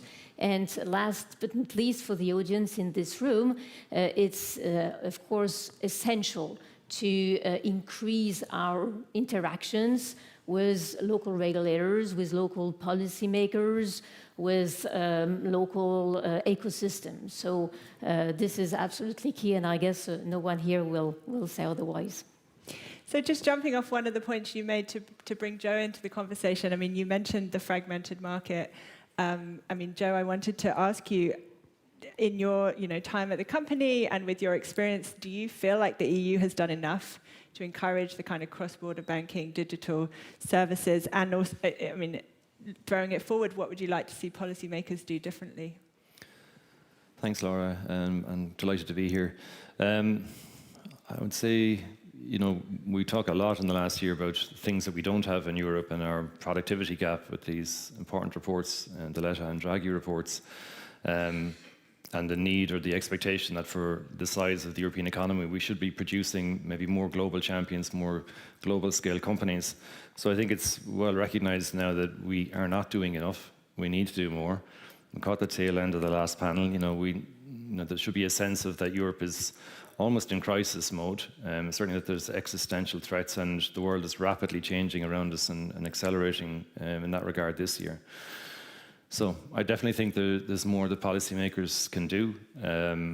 In Europe, a lot of companies, in particular financial services companies or fintechs, they don't go cross-border, or they can't, and that's because there's barriers. The single market is wonderful. From our base in Lithuania, we're able to passport into every European country. But every country we go to, you don't find that things are the same from country to country. They're all different. And that slows you down. So if you want to go cross-border, if you want to transfer your company's success from being a national champion to a regional one in Europe by going to the next country or the next 2 or 3 or 4 countries, that's difficult to do. It requires a lot of investment. It requires a lot of customization, and that's potentially too expensive for certain businesses. We're probably the exception in that we've been so successful in terms of our customer adoption, how much customers have taken to our proposition, the strength of our product market fit, that our customers recommend Revolut to the next person. And that's been a massive part of our growth in the early years. We're only a 10-year-old company, but that has enabled us to potentially gain or reach profitability sooner. And therefore, we have the financial power to invest in the things we need to invest in order to go cross-border and kind of triumph over sort of the blockers we meet. Key blockers we meet, IBAN discrimination is the top one. So, under European regulations, a bank account should be usable and accepted in any country, and it simply isn't. There's, every country basically, there hasn't been enough cross-border maybe activity for everyone to have to adapt to the fact that I must accept this IBAN or account number from another country. So that has caused us to incur the cost of having to establish freedom of establishment and creating branches in certain countries. So we've now established 9 branches. That allows us to localize and create a local account number, a local IBAN in those countries. Similarly, for payment schemes, in some countries there are quite dominant payment schemes created by in the local market. There's a barrier there that if you want to join them, you often need to be a localized branch or have localized IBAN, so they're only for local players. That's another great example of fragmentation. If a business, successful fintech or bank wants to cross the border, they're going to have challenges doing that. Then you can look at other things like open banking, fantastic innovation, something that should really create fresh competition in markets, enable new entrants and new players. And again, we see a big divergence in how that has actually been implemented. So while we've created a lot of rules and regulations, if we don't actually enforce them and make them come to life, we're not getting the benefit of them. You've given a couple of, really interesting examples, specific examples there of Europe making laws and you feel like they haven't been enforced well. Yeah. I'm also struck that there's obviously a lot of conversation in Brussels right now about simplification and also changing the laws. I appreciate it's not either or, but if you were to ask European policymakers to focus more on enforcement or simplification, what would you say is the most important for you right now? I think you can't do one or the other, because that's a failing. We need to simplify because we've made things far too complicated for ourselves in some domains. So that is the right thing. We need to look at that. Unfortunately, to simplify, you have to reopen the book in some of the regulations to simplify or change them. But we have some good regulation that's created good opportunities for European companies. But if you don't enforce them or don't see them to life, then not only is the first regulation not much use to your businesses, but neither is the second one you're working on simplifying. Again, if you're going to simplify that and then not enforce it or bring it to life, it's basically pointless. So I think that's something Europe needs to get better at. You can do both, because actually the policymakers are not the ones really doing the enforcement. They obviously usually give that to other agencies in each national country, the job of doing some level of enforcement. So I think we need to see both happen. And Beatrice, what would your top asks be for the policymakers here today? So definitely very aligned with what Joe's just said. The key recipe for success for a digital bank is scale. So when you want to be, and why that? Because scale allows you, of course, to gain economies of scale. It allows you to operate in a very efficient manner with low operating costs that in turn translate into very convenient and affordable services, which is definitely good for customers. So when you want to operate successfully a digital bank, you need scale. And for local digital banks, which could be very successful in a given market, it's sometimes extremely complex to just cross-border because it requires a very heavy investment.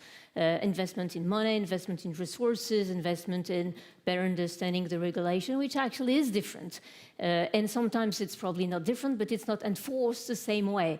So this creates really hurdles. So the real ask for the regulators and policymakers in this room is to make things as simple as possible, as harmonized as possible, and to enforce them in the same way.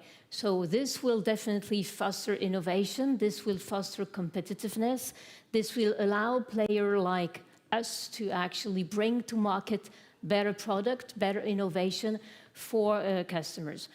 Somehow governments for the last 20 years have kind of pushed for more cross-border consolidation or even consolidation within borders for traditional banks. And it has proven to be extremely difficult to achieve because usually execution risks outweigh the synergies, the value that could be derived from these cross-border mergers. So this has not happened that often, a little bit, but not that often.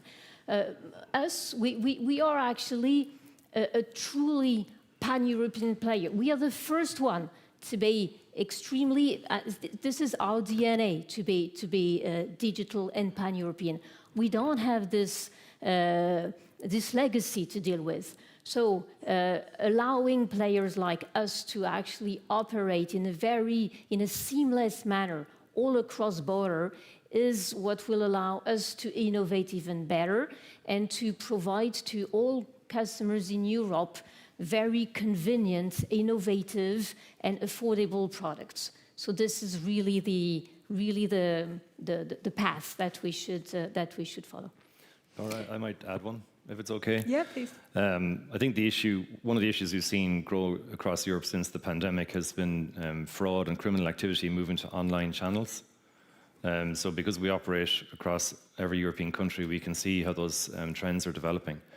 And this is something that's being discussed at the moment. It's like trying to address the fact that where the fraud is coming from is really telecoms, people's phones constantly ringing, text messages being inserted into legitimate text message chats, and then social media companies and online platforms where the wave of fraud, as we see it, 54% of all fraud that our customers fall victim to, they're actually defrauded on a social media platform. They buy a good that doesn't exist, never is delivered. They get a message saying, send us €100 to apply for this job. There is no job. Or they're presented with a nice graphic of some politician or famous person saying, you know, I'm promoting this investment. It's a fake investment. And people have their money stolen. And right across the financial system, we're dealing with this increased wave of fraud, and we're trying to bolster our defenses. Revolut is a modern company with modern technology and has very sophisticated machine learning models, generates a huge amount of interventions to protect customers and warn them when we see suspicious things. Last year, I think we prevented about £600 million worth of fraud, but our customers are still fooled by fraudsters before they ever get to taking the money out of their bank account.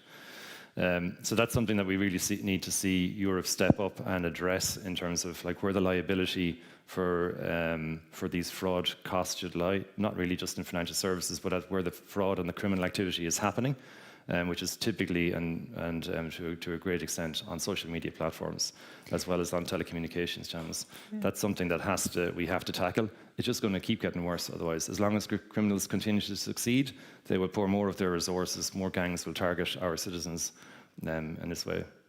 And as you say, that's very connected to a big political fight, you know, going on right now about the interplay between Brussels and the big tech platforms, you know, to what extent there is both regulation and enforcement. I guess to ask a follow-up question there, you know, do you fear that Brussels might be too beholden to the US interest in that space and too timid to sort of do what you feel is necessary on the big tech platforms? I don't know that. I don't believe that to be true. But I think we have to find the appropriate place to put it into legislation and try and force this to be a thing that isn't applied just to, say, American companies, if that's what we're talking about, but to any platform or any company, any telecoms operator. There should be a level playing field. And when it comes to crime, like any crime, all parts of society should be unified in our interest in sort of preventing crime. It doesn't feel like that is, and yes, we probably do have to take to hand, and as we have done and Europe has done in numerous other ways with American platforms and companies, to say, you know, you want to operate in our market, you have to adhere to our laws and our standards. And then jumping off that point to talk about another kind of big theme in Brussels, one is obviously, the interplay around the tech world in the finance world. The other is the digital euro, which is, you know, something that people are really talking about now in this town. Beatrice, I wanted to turn to you and sort of ask, in a sense, you know, how do you see that disrupting your business or changing your approach? And what would your asks be of the ECB on that front? So also Revolut, we're very pragmatic, very business-oriented and customer-focused. So any initiative that will bring innovation, competitiveness, and actually sovereignty as well, we definitely welcome it. So the digital euro is definitely along these lines, and we will be very happy to contribute. We are, of course, looking forward to better understanding the type of innovation it will eventually bring, and welcoming the ability to contribute to an initiative that, among many others, is going fully at some points to provide customers with, you know, additional benefits, customers and merchants with additional benefits. Do you see something like the European Payments Initiative as even more important in this space? Or? Actually, I mean, the timeline is not the same, and the dynamic below is not the same. So I don't think we should favor one over the other. Again, we are pragmatic and very customer-focused and business-oriented. So we were the first digital bank to contribute to Wero. We're very proud about that. And again, Wero, as the digital euro being pan-European initiative, they are very consistent with our DNA. So this is, again, very much the type of initiative that we want to contribute to. We're very proud to do that and very much welcoming their success in the various fields they are going to cover. We believe in innovation, basically. We believe in competitiveness. And these two initiatives, and there are certainly many others, are actually reinforcing also European sovereignty, which definitely is good for the European banks that we are representing here today. Thank you. We're wrapping up soon our time here, so as a sort of closing thought, and definitely jumping off the conversations we've heard already this morning, I wanted to ask you, essentially, how big of a gap do you see between Europe's ambitions in your space and its actions? And as a sort of cheeky follow-up, how confident are you that the current European leadership can close that gap? Joe, you first. Yeah, and I don't think we should doubt ourselves, but we need to push ourselves. So there's a lot of talk. We're a year on from the Draghi report. We had to effectively implement a full new commission and new people in all those roles. So you do need a little bit of time, but we should see momentum starting to build, and that's the key thing. Are we going to see Europe and European leaders really push hard? Of course, the tariffs developments this year is a massive distraction as well, and it's these are critical issues for Europe. But I always feel that we should be optimistic. Europe is a successful continent. It's a successful place for our citizens to live their lives. I think on Savings and Investment Union and sort of the announcements this week around the next steps there around financial literacy, but also encouraging citizens to invest. Revolut, I can tell you, we've over 40 million customers in Europe, but 8 million of those have engaged in an investment product with us. 2.5 million of those have engaged in money market funds. And we believe that most of those consumers across Europe never had access to those products before we brought them to them. So in the space of 18 months, we've had these 8 million customers invest 12 billion euro through Revolut, through our MiFID license entity. So, and many of them are investing small amounts. So this is not the rich of Europe who are investing. This is the ordinary people of Europe who are getting engaged in investment products because we make them available to them. So I think in terms of this ambition of building our capital markets, of building SIU, getting people to invest, Europe can succeed at these things. It needs to create the right conditions. Again, I won't bore you with some of the kind of blockers we run into, but I think the potential, that shows me that there is great potential for these big ambitions that we have. And I suppose championed now by the Commissioner Albuquerque, they're there as opportunities for us, and Revolut will certainly be helping to deliver on those. So what I'm hearing from you is optimistic, but you'd like to see some things kind of coming to fruition We soon. always need to push harder. Yeah. We need to Yeah. really push harder, Yeah. And Beatrice, to you, as a closing thought, how big a gap do you see between Europe's ambitions and reality, and how confident are you in the next phase? So I'm extremely confident because I'm a very optimistic person. Europe is a democracy, has to remain a democracy. Financial services is actually a way to promote that. And we should be collectively, as citizens, but also as banks and businesses, very cautious about what's happening elsewhere to defend our values and ensure that they are well protected. So to me, we need to act fast. We don't have that much time. We need to be very simple and very pragmatic, and ensure, again, as much harmonization as possible across Europe, because this is what makes us strong. Thank you so much. I think that's a wonderful conversation point to take into the networking break. So thank you so much for joining me today. And yeah, the networking break will take place in the main networking area, and look forward to seeing you there. Thank you.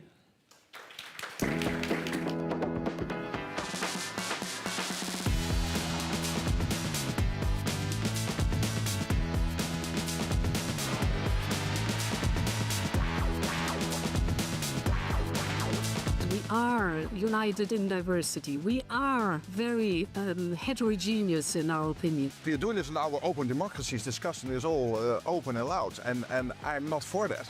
What is European Union? What is freedom? How we learn together.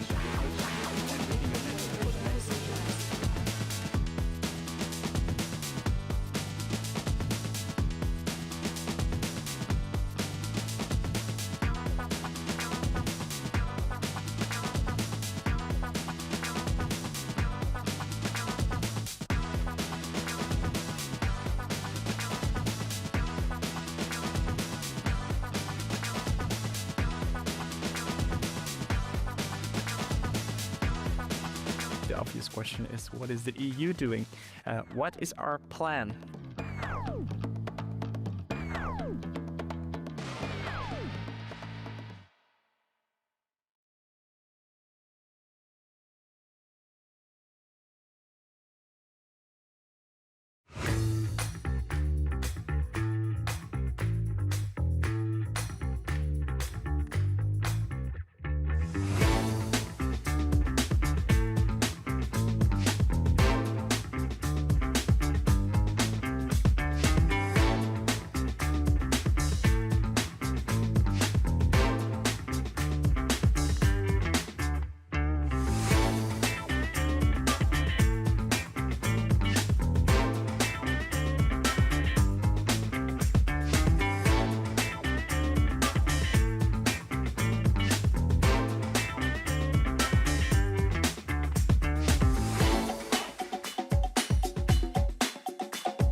are united in diversity. We are very heterogeneous in our opinion. We are doing this in our open democracies, discussing this all open and loud, and I'm not for that. What is European Union? What is freedom? How we learn together.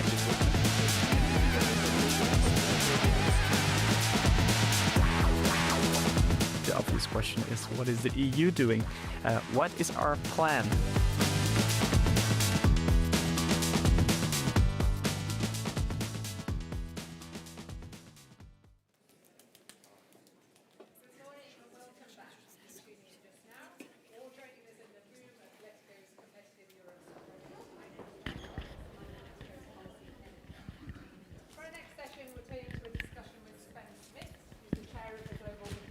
McKinsey Global Institute, and a senior partner at McKinsey & Company. So Sven, I'll welcome you on stage.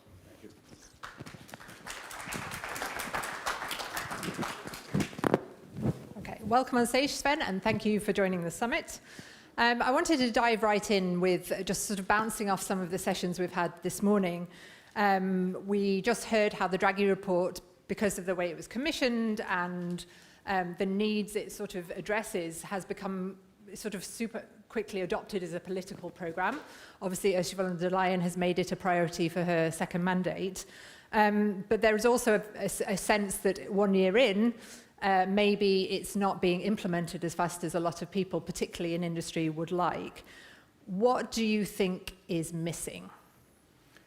Thank you. I think it's, first of all, it's a privilege to be here and have this discussion. European competitiveness is in our hearts, I think, because we all care for Europe. That's why we're here. I would say that we should first still continue to celebrate that we actually have a common diagnostic and a common program, because we are debating execution. If you look at the movie back 5 years ago, we were actually debating whether it was an issue. And so now you get the large execution machines of Brussels, of the countries, of the last miles in countries, and so on.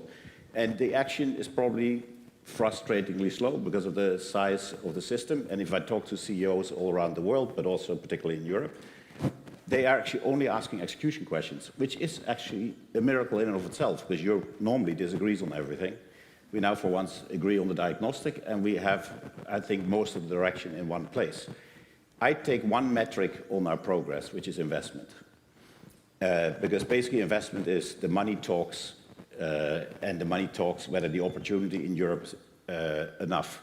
And I think while we're spending a lot of time on regulation, we talk about energy and fragmentation and so on, we should just call it out that the reason why investment in Europe is lower is because the profitability in Europe is 300 basis points lower. And the metric that I would look at is the profitability in Europe going up so that companies actually have the incentive to invest? And all the stuff that we filter on execution should actually also be measured against that. And we just launched a report on foreign direct investment. You know, everybody thinks America is a mess, maybe it is, and the foreign direct investment is down. It's actually 4 times up in announcements. Maybe you take it with a grain of salt, but in Europe it's not yet up. So my progress metric of investment, I'd like to see way more. And I know today some industry leaders in Copenhagen have presented a sort of action, not reaction plan to some of the commissioners at the competitiveness summit there, promising to kind of up investment in Europe in return for some reforms. What kind of reforms are CEOs asking for? I think it was said in an early part, I think Draghi said electricity price divide by 3, some countries divide by 4. If we don't get there, you could just forget about the rest, because we're basically deindustrializing on the back of a high energy price. Now, I see more shifts, even the German action that happened over the last 3-4 weeks is quite radical, actually, on energy. If that would be levered up and also embraced in Europe, you would have at least one step. And I think most CEOs are just watching, do I see a real action? They don't trust the paperwork. And I just want to add one other dimension on this. I don't think a CEO can currently invest in the anticipation that in 3 years the big machine will have taken 60% out or 70% out of the right regulation and the energy prices down. A CEO invests in the here and now in a particular place. Now, the virtual place we talked about earlier was the 28th region, which might work for fintechs and so on to create one API across Europe. But the rest of investment is stuff in the ground, in a harbor in Rotterdam, in a semiconductor factory in Berlin, and so on. And when people make these investments, they need to actually match profitability of that investment with the opportunity of that investment. And I think the action will need to shift to that place, while in addition the large machine is waiting. But you will see investment only go up when on the ground the opportunities are in the money. And can you give it some examples of what that would look like in practice? So let me give you small stuff, and it's adding a little bit of regulatory change. East of Berlin, there's a semiconductor factory being built, supported by many companies, but also by Europe, which is in the right direction of the strategy of Draghi and everything else. But Germany somehow did not yet allow trucks to drive on Sunday. Well, if you take the Sunday out, you lose 1/7 of the revenue and way more of the profits. So for that factory, trucks are allowed to drive on Sunday. You might say that's just such a tiny little thing, but you will talk about in the panel with ASML, the other partner here, later. What they're doing around Eindhoven, Veldhoven, with a project called Beethoven, is try to accelerate permitting, which is a nightmare. You actually want to invest 5 billion, and it will take you normally 8 years to get it done. But if you accelerate it, can you do it faster? I think Portugal has thought for the technology space, can we have a little bit of, they call it free zones, I don't care what the name is, but it's an investment zone or something, where the rules are a little bit already loosened, maybe in anticipation of the big rules changing, so that people can actually do stuff without lots of permitting. At universities, you see a lot of places where there's like 10 hectares and people can just do whatever they want without permission as long as it's safe. And then the innovation actually goes, because they will do hydrogen gas pipelines without having to sort out that it goes through the village. And I think we need to get the match of investment and opportunity and a bit of freedom at the local level. And if Europe would do 50 of those at 10 billion every few years, we would actually close most of the investment gap way ahead of the large changes. So if we're talking about localized, bespoke solutions for maybe specific sectors or even specific companies, how do you stop that becoming completely fragmented and creating an unlevel playing field throughout Europe, which is exactly the opposite, I guess, of what the European Union tries to achieve? So the hope that I have is that when we actually do something, because the difference, whether the mindset in Europe will be, not just are we changing the paperwork, is stuff being dug up and being built. That's when Europe will wake up, European competitiveness is happening. All the paperwork will not get there. My hope is if we have 50 or 60 or 70 or 80 of these examples, big ones, like 10 billion investments, not small ones, everybody will look into them and say, we want more of that. And that actually, those projects that actually work consistent with the direction start to create an oil spill where everyone says, okay, why don't we just scale what's happening up there to Europe? So you get a little bit of, call it bottom-up pressure to the large system to actually do the right thing.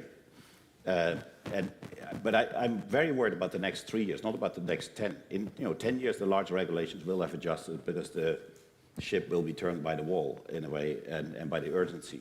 But in the next 3 years, how is somebody going to invest if they have to wait for what might happen? And how do you ensure sort of oversight of this on making sure that this is in line with what's happening at an overall level and so on? Is it a role for the Commission? Is it very much just left to the local situation? So when I go around talk to companies, I say, if you don't take the initiative, it's not going to come. So the initiative of what potential profitable investments is will have to be first, I would say, with the private sector. But then many of these initiatives needs permits, needs some regulatory change, needs some infrastructure change, needs all kinds of enabling factors, which are quite local, actually, in most cases. So then you need to bring from municipality to province to state to country together. And then I would say once something is mature enough that looks like a good investment, I would say Europe would say, if it's consistent within the swim lanes of Draghi and so on, but it has a little bit of curvature around it, I think Europe should weigh in and say yes.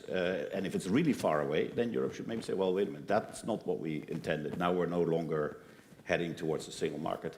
And the scale of lots of local initiatives could actually outweigh the central initiative very quickly if the match between profitability and opportunity gets there. And what are some of the trade-offs that you might need for this sort of industrial utopia? industrial utopia. Okay, I thought it was just common sense industrial stuff, which is now if you want to build a factory, it should be profitable. I think the biggest bottlenecks are, I think there is this idea that money is short. It's not. Total investment in the world is up. It's just going to the place where the money can be made. And it's just like that. You know, I'm an idealist. I love the food in Europe better, and there are many other things that are way better in Europe. It's culture, democracy, it's all good. But at the end of the day, money goes to where it can be made. And so the one thing we should give up and say, you know, and by the way, the money is providing the pensions for the people, it's providing the taxes that pay all these good things. So let's just be in a place that we say, let these companies be able to do what they're doing, they will bring the money. Money is not the problem. I think we're over-rotating on how much money is the problem compared to the actual investment. And then it's permits, labor laws, and some other regulations, plus the energy price and the energy availability. If we would fix that, I think the money will start flowing very easily. I guess some people might say that those things exist for a reason, the labour laws and the permitting and so on. Are there any examples of, thinking about a broader geopolitical context, any examples of elsewhere where this has happened and worked really successfully? So, you know, deregulation has been very hard. And we've done a study like at state level, because at country level deregulation has almost, there's too few examples of people working. There have been some US states, there have been some Asian provinces, but also countries that actually did real efforts at deregulation and including labor laws, while still having good level of protection. But the labor laws are not always protection. It's like a semiconductor factory cannot work economically if it's not 24/7. Just cannot. So then make a semiconductor factory 24/7 and ask the people whether they want to work there. So you shouldn't force people to a new regulation. If there are people that don't want to do 24/7, but a semiconductor facility will not be profitable if it's not loaded 24/7. So to me, you can have a trade-off where maybe there are two places you could work. But if somebody wants to do 24/7, gets paid for it, why would we not do it? And so I think we need to just be more pragmatic to say, how does this opportunity work? What is it competing with? And if we think semiconductors are strategic, or we think energy is strategic, or chemicals is strategic, or steel, we will have to solve that puzzle fits. And the competition comes from the world. And you know, that against that puzzle, it has to fit too. And at what stage of the innovation cycle is this going to be effective? Is it sort of more, presumably, you know, it's not necessarily a startup scale, it's the viable operations that want to just increase operations and But grow. this is at any scale. I think on the startup side, I'm actually much less worried about Europe. We have the talent, we have the entrepreneurship, we have the innovation. We had, I don't know how many nuclear fusion initiatives, but now they get a little bigger. They now get funded in the US, and they will actually build in the US rather than on average. So from there, there's a scaling bit, because we are quite fragmented in how we spend our money in Europe. That's one. But some of the projects that I look at that people are considering are 100 billion investment in a petrochemical industry that's not happening because the situation is just not right. Or a 30 billion investment in a large semiconductor facility that's not happening because the thing is not right. People would like to build nuclear. There's two things we need to change. Tail risk has to go to the government, and the permitting process has to go from 20 years to 4. And then the money will come. And so to me, it's not just the small stuff and then the next step. It's actually also very big stuff that's being hurdled by this, and can be done, I think, better than where we are today. And I hope we can work at the Brussels level, let's call it that way, or the Europe level, and at the local level, because the action will actually be mostly local. And so on the non-local level, how do these fit in with the important projects of common European interest, these IPCIs, the big sort of industrial policy tool of the Commission that is supporting these big cross-border industrial projects? Do you see them as complementary? Yeah, they're complementary, because you know what I would expect. I think nobody is against the segments that have been picked up. Maybe there's one missing, or you like another more, and it should be a bit different. But these segments are roughly the right segments. So I would love if something then happens in semiconductors, or a certain segment of energy, or a certain segment of biotech that is consistent with these swim lanes of Europe, that then, you know, when the teaming up happens, it also happens within that framework. And I think that can be happened. But if there's nobody locally promoting an investment, just sending money out of Brussels will not happen. I think you need to, I would love it to come together. And you see country initiatives, in particular smaller countries are trying to create a little bit of coalitions to get scale in the total fishing of the pot that's there. But I hope the pot gets spent proportional to the right level of initiative. And then these swim lanes are the right swim lanes. And we've only got a minute left, but I just want to say, what's the next sort of step? How would we go about implementing this idea? Who is responsible for actioning it? So I'll just make this very personal, because I talked to many companies, and I basically say, if you don't take an initiative to propose a bold investment, and then sort it with your local community, your local governments, and the different mechanisms in Europe, then that investment will not happen, and your choice is to go. And you will have some leaders that basically say, I don't have the time for that.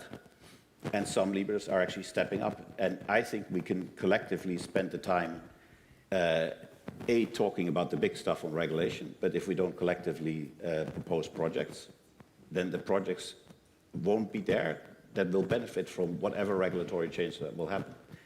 And so I'm out there, and by the way, I see it more and more happen. If you look through the lens, spot the people who are trying to do something and are done trying to work the mechanism, you actually see quite a lot of bright spots of people that are trying. And I think we should magnify that initiative. Okay, thank you very much. That's all the time we have. Thank you to Sven Smith, who's the chair of the McKinsey Global Institute and a senior partner in McKinsey & Company. I'd like to ask the audience to stay seated. Our next session will start immediately after this one, and it's going to be moderated by Sarah Wheaton, who's Politico's chief policy correspondent, and she's going to lead a panel discussion on strategic autonomy. Thank you very much.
Morning. Thought maybe I was supposed to dance onto the stage a little bit. My name is Sarah Wheaton. First, thanks so much to Joanna and Sven for that conversation. I'm happy to be joining you here as Politico's chief policy correspondent and co-author of Brussels Playbook for this discussion about strategic autonomy. If you've been reading or paying any attention at all, this doesn't really need that much of an introduction, but suffice it to say that over the past year, Europe has learned the hard way that it must rethink everything from its trade agreements to its defense strategy to its blueprint for tech innovation. So we're going to be asking what the most critical steps are that Europe should take today to achieve strategic autonomy tomorrow, or maybe yesterday. I am going to pick up my pen, old school here, and while I'm doing that, a brief reminder to talk about us on the social media of your choice. And with that, let me invite our panelists to the stage. Jeanette Wegnere, Deputy Head of Cabinet of Valdis Dombrovskis, the EU Commissioner for Economy and Productivity. You can all just come on up. Thanks. Frank Heemskerk, Executive Vice President for Global Public Affairs at ASML, and Ignacio Garcia Bercero, Senior Fellow at Bruegel. So, please.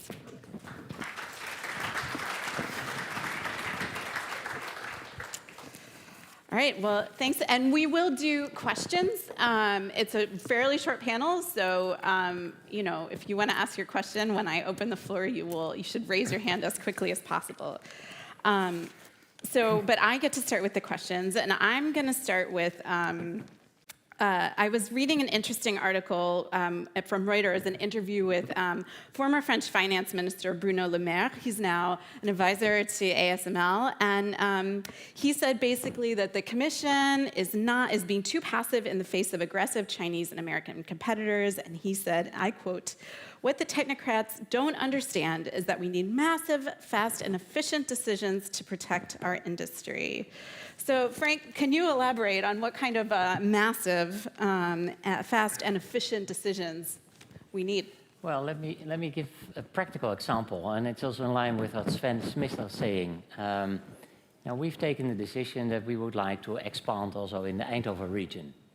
And I'm spending 2 days per week discussing with governments at all levels to make it happen.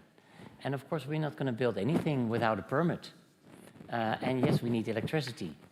And I'm confident we will get there, but we don't have the permit, and we don't know for sure we will get the electricity, and still we're going full speed ahead. So it is the big picture, like Sven was saying. It's investments, it is focus, it is protect, it is partner, it is regulation that works, but it's also the nitty-gritty. We need to work together at all levels of government to make it happen, and that's also the challenge. So to connect the bigger picture with the plumbing work. The bigger picture is the Draghi report. Let's execute, but let's not forget that you do need a permit from a local government in order to start. All right, I don't know if we have any municipal Dutch officials or national Dutch officials here, but something to keep in mind. Well, indeed, that as the technocrat on the stage, what do you think that that's a valid criticism, and what do you think the holdup is as far as pursuing strategic autonomy? Well, I agree that it is a valid criticism, and also I think that this Commission has fully acknowledged the diagnosis set in Draghi, but also Letta report. I wouldn't like to forget this report. And this is why we are coming with this renewed competitiveness agenda. We have published competitiveness compass as the strategies that basically takes over Draghi's recommendations. And I fully agree with what Frank said. It's not only about active industrial policies, which can definitely help, especially when you work on foundational technologies, for instance, or when you work on addressing strategic dependencies. But it is very, very much about old and boring homework that we haven't done for, I wouldn't say for decades, but almost this is what I want to say. Basically deepening the single market, also working on capital markets, is just getting basics right. When it comes to energy policy, I would say fully agree. Energy price matters, and also availability. But the issue is also that the picture is not equal from one country to another, right? If you look at Scandinavian countries, they are maybe currently already in a better place as opposed to other countries when it comes to energy price. So there, I would still argue that the Commission is very hands-on and working on this issue actively. And Ignacio, as far as this, competition from America and the U.S., or the U.S. and China, is the situation really that new under Trump? I mean, people seem more alarmed under Trump, but this situation has kind of been building for a long time, no? Well, I think it is new, but certainly the trends in the United States towards a much more protectionist stance, that's something which is not new, that has been developing over time. But what I think is really important is that when we discuss about the strategic autonomy, or if I still prefer to say open strategic autonomy, we should not be looking only into the different things that we need to do in terms of our internal policies. All of those things are very important, obviously, but we should also look into our external policies, how we engage with the rest of the world. I mean, we are going to live difficult times with the United States. We are going to live difficult times with China. There are some deep-seated dependencies, both from the United States and with China, where if you want to de-risk, you really need to have a medium-term strategy. It's not something which is going to happen from one day to the other, and you need to see how you keep cooperation to the extent possible, but how you also respond when there is coercion. And finding the balance on that is always going to be very complicated. But at the end of the day, 70% of our export trade is not with the United States, it is not with China, it's with the rest of the world. And there is why you have huge amount of opportunities, and that's why I'm very happy that the von der Leyen Commission seems to be ready to push for a very ambitious trade policy. I really hope that by the end of the von der Leyen mandate, all significant trading partners in the Indo-Pacific and in Latin America have a free trade agreement with the European Union. That we also see how we can reinforce our partnerships with Africa to make investment in Africa more attractive for European companies, and how we can, through all of these policies, try to build up as broad as possible coalition of countries that want to maintain the rule-based trade and that want to work together on decarbonization. Because let's be clear, at least with the United States, we also have an ideological problem that they seem to follow a very different approach to the European approach on both the climate transition and the digital transition. So there we have also, I think, a little bit of an ideological conflict that we need to see how to manage. Well, yeah, staying with you on that point, Ignacio, can the EU continue to uphold its values on things like climate, on things like workers' rights, other quality factors in its trade agreements while picking up the pace of signing these deals around the world? Well, let me start by focusing on the decarbonization. What I think is really very important to bear in mind is that now you have a large number of countries that are developing a domestic carbon price. And I think that's an extremely important development. And rather than being so much obsessed about what it is that we say on the Paris Agreement in our free trade agreement, which of course is important, rather than being so much obsessed with that, we should see how we can build partnerships with those countries that have a domestic carbon price, how we can work on interoperability of carbon prices. All the 20 countries, apart from the United States, the Russian Federation and Saudi Arabia, have some form of carbon price and are developing a carbon price. And I think what the European Union should really be looking into is how can it work better with those countries to ensure interoperability between these carbon pricing systems. In worker rights is an issue of fundamental values, and I would expect that any trade agreement that is concluded by the European Union would include some reference to the core ILO conventions. And quite frankly, I think that is the case in the agreement with Mercosur, that is the case in the agreement with Indonesia. We still need to conclude negotiation with India, which is extremely important from the geopolitical point of view, and which might be a bit more complicated in terms of how we deal with some of these sustainability issues. But at the end of the day, this is not the fundamental difficulty to conclude a trade agreement. The main issue is how you ensure a good balance of market access commitments. And that's what we would need to ensure that is there on these agreements, which are currently in the process of being negotiated, and many of which are quite close to the process of conclusion. Jeanette, with the US-EU trade deal, I think there was a painful recognition that the EU's military dominance and the EU's military dependence on the US prevented it from really wielding the full force of its market. How has this affected thinking about future trade negotiations? Well, just for the reference, my commissioner is no longer a trade commissioner, so maybe my views are not fully representing Commission's trade policy. But all in all, I think we just have to be very realistic about the reality in which we live in, yes? And it's fair to say that Europe is facing a hybrid war at the moment. And this is a reality we have to address. It's very important, as President von der Leyen said, not to live in nostalgia or not to live in wishful thinking. And there I fully agree with what Ignacio said. Like, first, we still have many countries that are willing to live in a rules-based world. So we should doubt less, and we should take more leadership in building and strengthening such a coalition. And secondly, on defense, you already see clearly that there is a very, very strong commitment from the European Union member states to spend more on defense. So it would be up to 800 billion euros in next 4 years, but also to spend more on developing European defense industry. So it means that it's very important to be aware about dependencies, and especially strategic dependencies that we face, and simply work in a systemic, strategic way to address these dependencies. And if we will succeed, and I'm sure we can succeed, then we will also gain in autonomy and gain in decision-making power.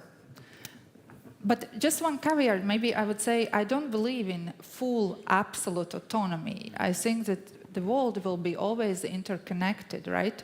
So I think it would be therefore important to target those dependencies that really matter, you know, so focusing on rare earth elements, for instance, or on those critical inputs that affect our critical sectors and areas, and worry less about like spreading economic security considerations across the board. I don't think this is the right approach, right?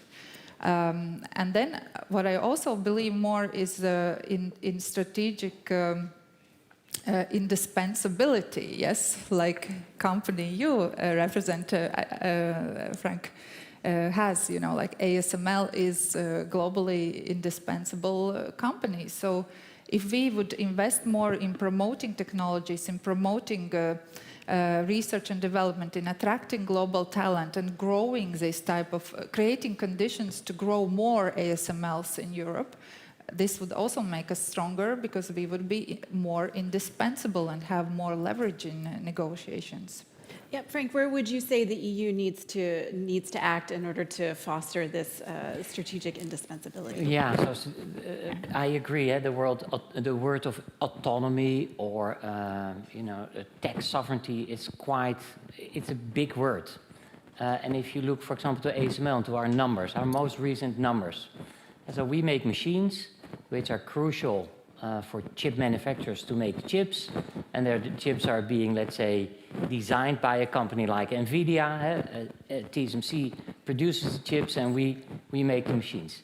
If you look to our numbers, most recent quarterly numbers, less than 2% of our global sales was in Europe. And we're at the beginning of the pipeline. Less than 2%. In a market for semiconductors, is a market that will double in size. Your phone, your microphone, there are chips everywhere. So, you know, we better be part of that market as Europe, but for ASML, you know, we would love to have a few more customers in Europe as well. So what needs to be done? I think two ways. I agree with you that, you know, we're operating in a globally connected world. So continue to have trade dialogues, have trade agreements, be pragmatic towards the US, accelerate to other partners, have preferably a joint strategy as Europe on China, what to promote, what to protect. So that's on the global world. And then domestically, well, you know, our customers, being the chip manufacturers, and fortunately a big factory is being built in Dresden in Germany, would love to see a bit more customers as well. So it's, you know, start with the business case on developing, you know, what does it need for, what does TSMC need, or Samsung need, or maybe Intel need to build a successful factory in Europe as well. India is doing so. Our CEO, Christophe Fouquet, had a 2-hour meeting with Prime Minister Modi. And after an hour and a half of listening, he didn't speak, he listened. He said, "You're too friendly. Tell me what we can do better."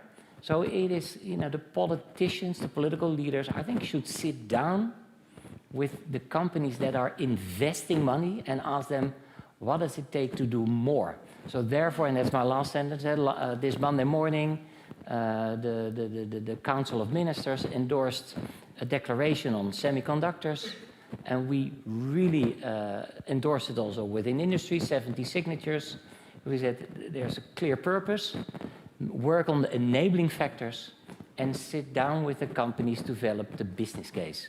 Well, yeah, I mean, you said your CEO met with Prime Minister Modi. Has he met with Ursula von der Leyen? Do you feel like you have enough access to European policymakers? It's not always easy. Let me quote another CEO from my previous position as Secretary General of the European Roundtable. He said it was easier to get a meeting in the White House to a senior official than to get a meeting with a commissioner. If you really care about, let's say, competitiveness, of course you also need to work with Parliament, and you need to work with member states, and you need to work with scientists and think tanks. But it really makes sense also to ask a company that is investing in Europe, what does it take to do more? Okay, the transparency NGOs are going to be, their heads are going to be exploding. Yeah, but I think it's also there. Of course, if you're a mayor of a small city, of course you talk to the boss of the biggest factory. How are things going? Are your people happy? How are your customers? We should be much more relaxed about politicians talking to CEOs. And of course, there should be transparency about that meeting. But yes, that dialogue is so important. If we don't get that right, we will go down even more as Europe. All right, Ignacio, I know you've been thinking a lot about the internal industrial policy as well. How do you see this? Well, I mean, let me start by saying that I totally agree with what my two colleagues have actually said. That's why I emphasize when we talk about strategic autonomy, we should really be talking about open strategic autonomy. Economic security considerations do not abolish the laws of economics. You need to start by identifying where it is that you have a dependency that really matters, where it is that you actually need to support your ecosystem to develop technological dominance, if you want. And only there you have the economic case to do something in Europe, then you use different tools to support production in Europe. You cannot do everything in Europe, and that's what I think you really need to conceive in a smart industrial policy, which is very much geared towards technology development. And that's what I'm a little bit critical about some elements of European Union industrial policy, like this arbitrary domestic production target that you have, for instance, in Net Zero Industry Act, or the current obsession with the idea of Buy Europe. Now, I think there is maybe a case to develop lead markets to support green products in the European Union, but where this should be done on the basis of Buy Europe, I have serious doubts about that. That would have the consequence of actually undermining the procurement component of the free trade agreement that we have actually negotiated with like-minded countries.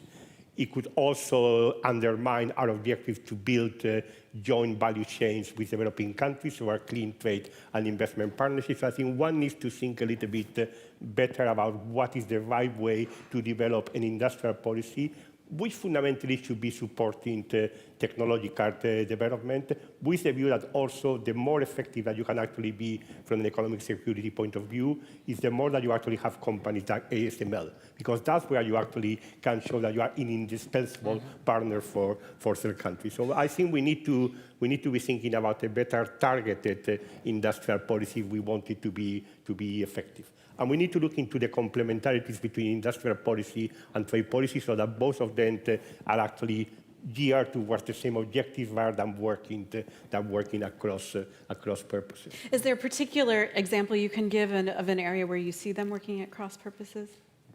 Well, I mean, as I tell you, I mean, I think that some of the elements that have been developed in the industrial policy field, like the targets for the European production on the different renewable industries, I don't really think that those are really consistent with what we are trying to do with our trade policy.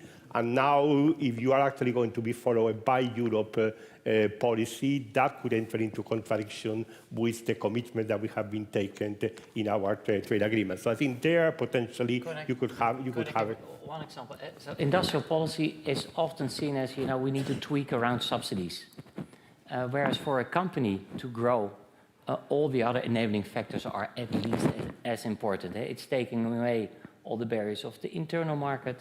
It is a competition policy that, makes sure that Yeah. Your mic is scratching. Okay, a bit, mic is scratching. It's a competition policy that allows, let's say, European companies to compete effectively at scale globally. It is a trade policy. It's an R&D policy. One example. Nearby here in Leuven is IMEC. IMEC is the leading innovation center in semicon. They are setting the roadmaps for the future of the chips of the future. ASML is putting some money into it. The local government of Flanders is putting serious money into it, much, much more than the Commission. While the Americans tried to copy IMEC when Biden was still in charge. Trump has a different view on universities, so he put the money somewhere else. So, you know, but IMEC is a jewel for future competitiveness. Well, I really hope that with the next MFF, it is that, let's say, forward-looking, future-proof R&D funding, public R&D funding, matched with private R&D funding, that, you know, that defines the future of European competitiveness much more, let's say, than targets around subsidies in industrial policies. All right, I'm gonna, did you want to come in? No, I just wanted to comment, while I substantially agree, there is still like new realities that we need to take into account.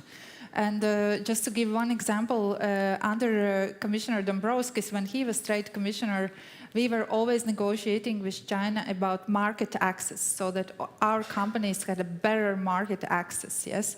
Now I think the problematics, at least according to EU businesses, is more about overcapacities, yes? So we still need to also consider like these global phenomena that can considerably impact not only our market but also competitiveness of our companies. Of course, to start with in the single market, but then also on our traditional export markets. And overcapacities is a real concern because they can, you know, really threaten European industrial base.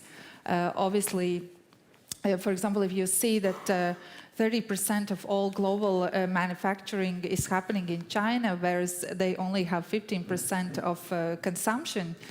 So it's clear, like all these goods that are now manufactured and sometimes now sold also below their production cost, they can obviously be a real and tangible threat to our industry and our industrial base. So these type of problems should not be overlooked. Okay, I'm going to ask Frank one news question in the news, and then I will open up to the floor, and we'll make sure, Ignacio, that you get another chance to weigh in as well. But a lot of interest in the 1.3 billion euro investment in Mistral, the French AI company. You know, ASML said it didn't really have anything to do with the fact that it was a European company. So can you give us a little bit more insight into what was behind it, and what's the next target on the horizon for a link-up?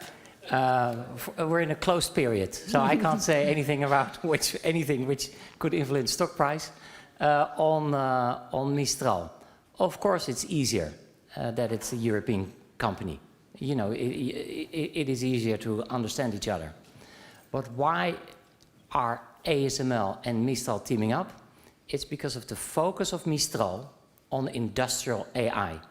They're better in AI than we are, and we are convinced that together with Mistral, we can come up with better solutions to our customers. And again, most of them are not in Europe, so it's a global play. If they're successful, we now have, you know, we own 11% of the company, so if they do well, that's also nice for us. But it's much more an industrial AI focus than anything around geopolitics. And of course, I know that people in Paris and Brussels and The Hague may be happy that it's our two Europeans teaming up, but it's driving innovation. And if you look to the numbers, of course, we don't spend 1.3 billion euros on a daily basis in terms of investments, but 1.3 billion compared to the billions and billions and billions that are being invested into AI in the US as well as in China, don't overestimate the 1.3 billion either. Okay. All right, thank you. Let's open it to the floor. All right, we have this person here who raised it in the green hat. The green hat with making Europe great again, as it says, the green hat. And just a reminder to introduce yourself and your affiliation. Okay. André Lezugo-Pietri from the Joint European Disruptive Initiative, the European DARPA. A strategic autonomy. One example, critical raw materials. One of the Draghi's point was stockpiling CRM, not done. Since 2010, the Chinese have used it strategically. Foresight, not done. It's used in military for missile guiding systems and drones, electric engines on the drones. We have a huge dependency. The Ukrainians is trying to get out of it. So on all these fronts, and economic, energy, Sven talked about energy, you need critical magnets, permanent magnets for windmills, offshore windmills. Otherwise, you don't have gearbox-less windmills. So for all these 4 strategic aspects for Europe, it's split in so many things that is the salami-sliced commission, as President von der Leyen created it, fit to the purpose for these transversal topics? What is the answer for both Bruegel and ASML? Is the organization of our institutions fit for purpose? I was going to actually let the Commission representative answer that first. Well, I would respectfully disagree that nothing has been done, if I may, because there are 47 strategic projects already identified under Critical Raw Materials Act. There is analysis on what is missing. We are also addressing, we are of course addressing China's use of, let's say, export control regime to sometimes block or delay delivery of rare earth elements. So I would respectfully disagree that nothing is being done. There is also thinking about stockpiling strategies. But all in all, of course, things could be faster, moving better, and done better. Helpful, constructive criticism is always very helpful.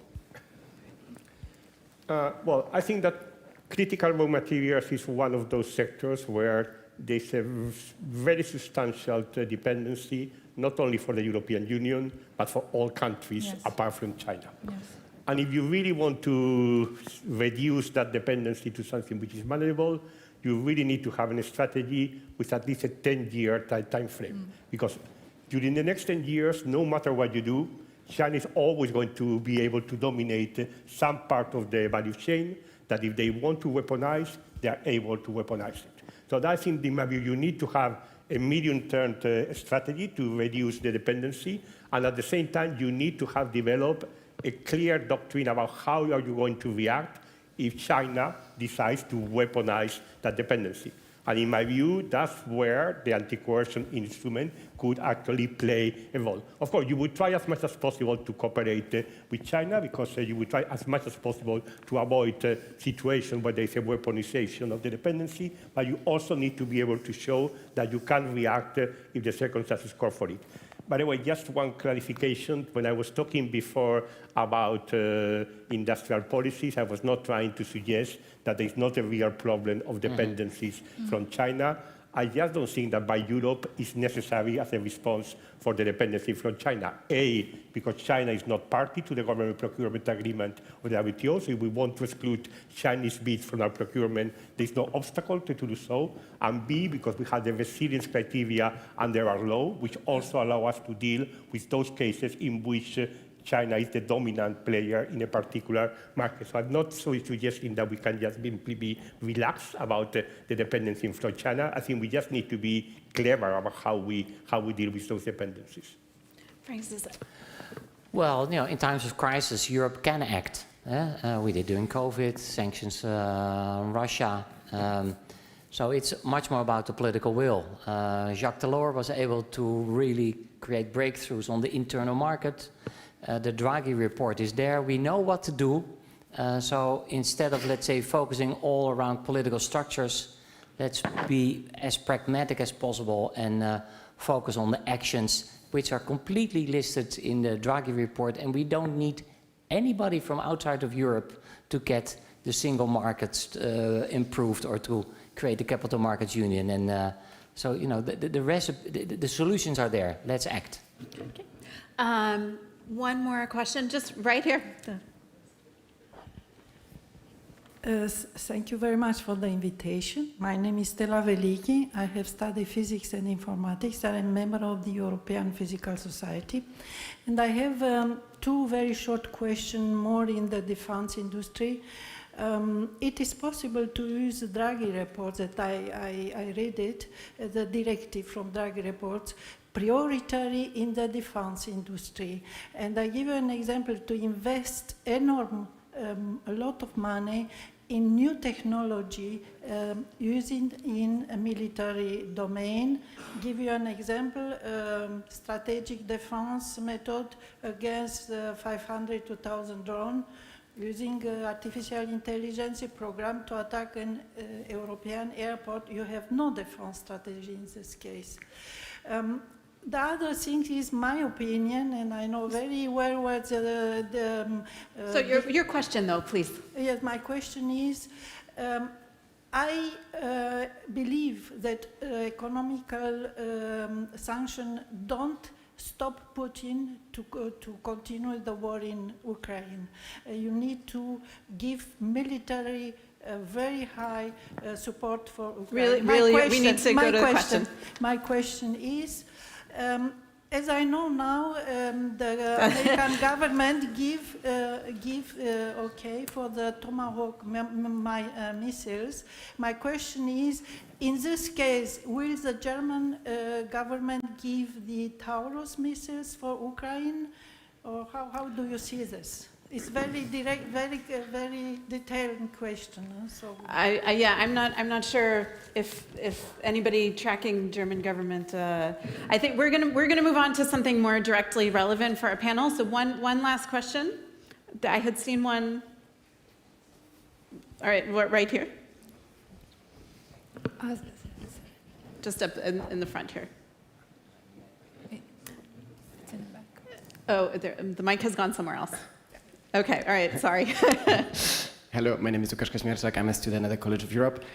So we are discussing today the open strategic autonomy, but I think this is something that is already taken away from the vocabulary of the Commission. During the State of the Union, President von der Leyen hasn't mentioned this term a single time. Instead, she was focusing on independence. And my question is about the Eurostack initiative, basically building independence in the technology sector, because we are over-dependent on the US. I would like to ask, what do you think we need to do in this domain to cut our reliance on the United States? Thank you. Do you want to take that one? So I really doubt whether we can become totally independent. Autonomy, it is much more about strength. It's about technology leadership. To some extent, it could be indispensability. And there, so it's building on the existing strengths and driving the competitiveness and investments into Europe much more than, let's say, the illusion of becoming totally independent.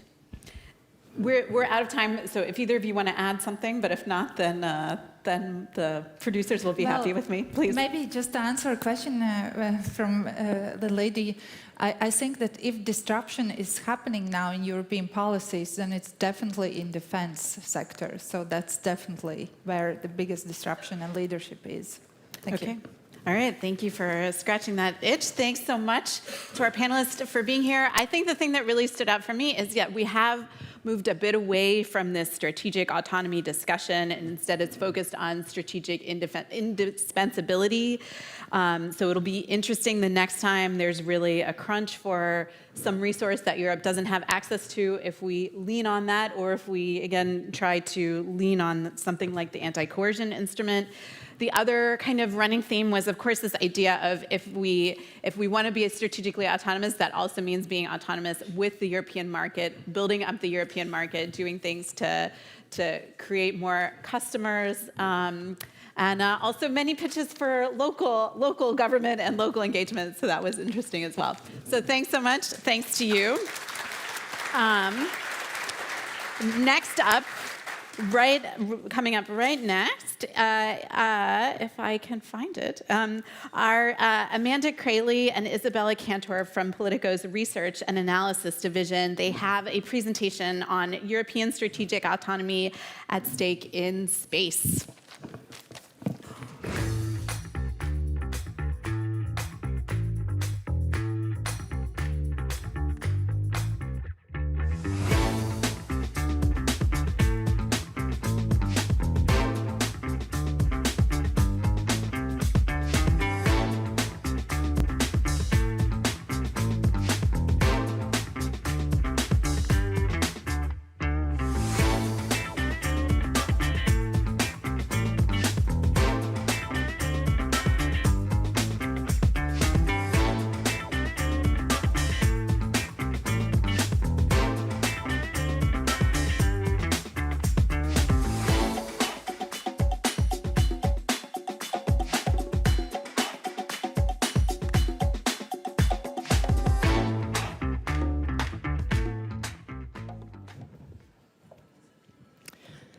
Thanks to Sarah Wheaton and the panelists for that very insightful conversation.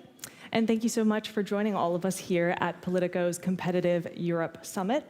My name is Amanda Crayley, and I'm joined on stage by my colleague, Isabella Cantor. Together, we work for Politico's Research and Analysis Division, which produces independent, in-depth, data-driven research on some of Europe's most pressing policy questions.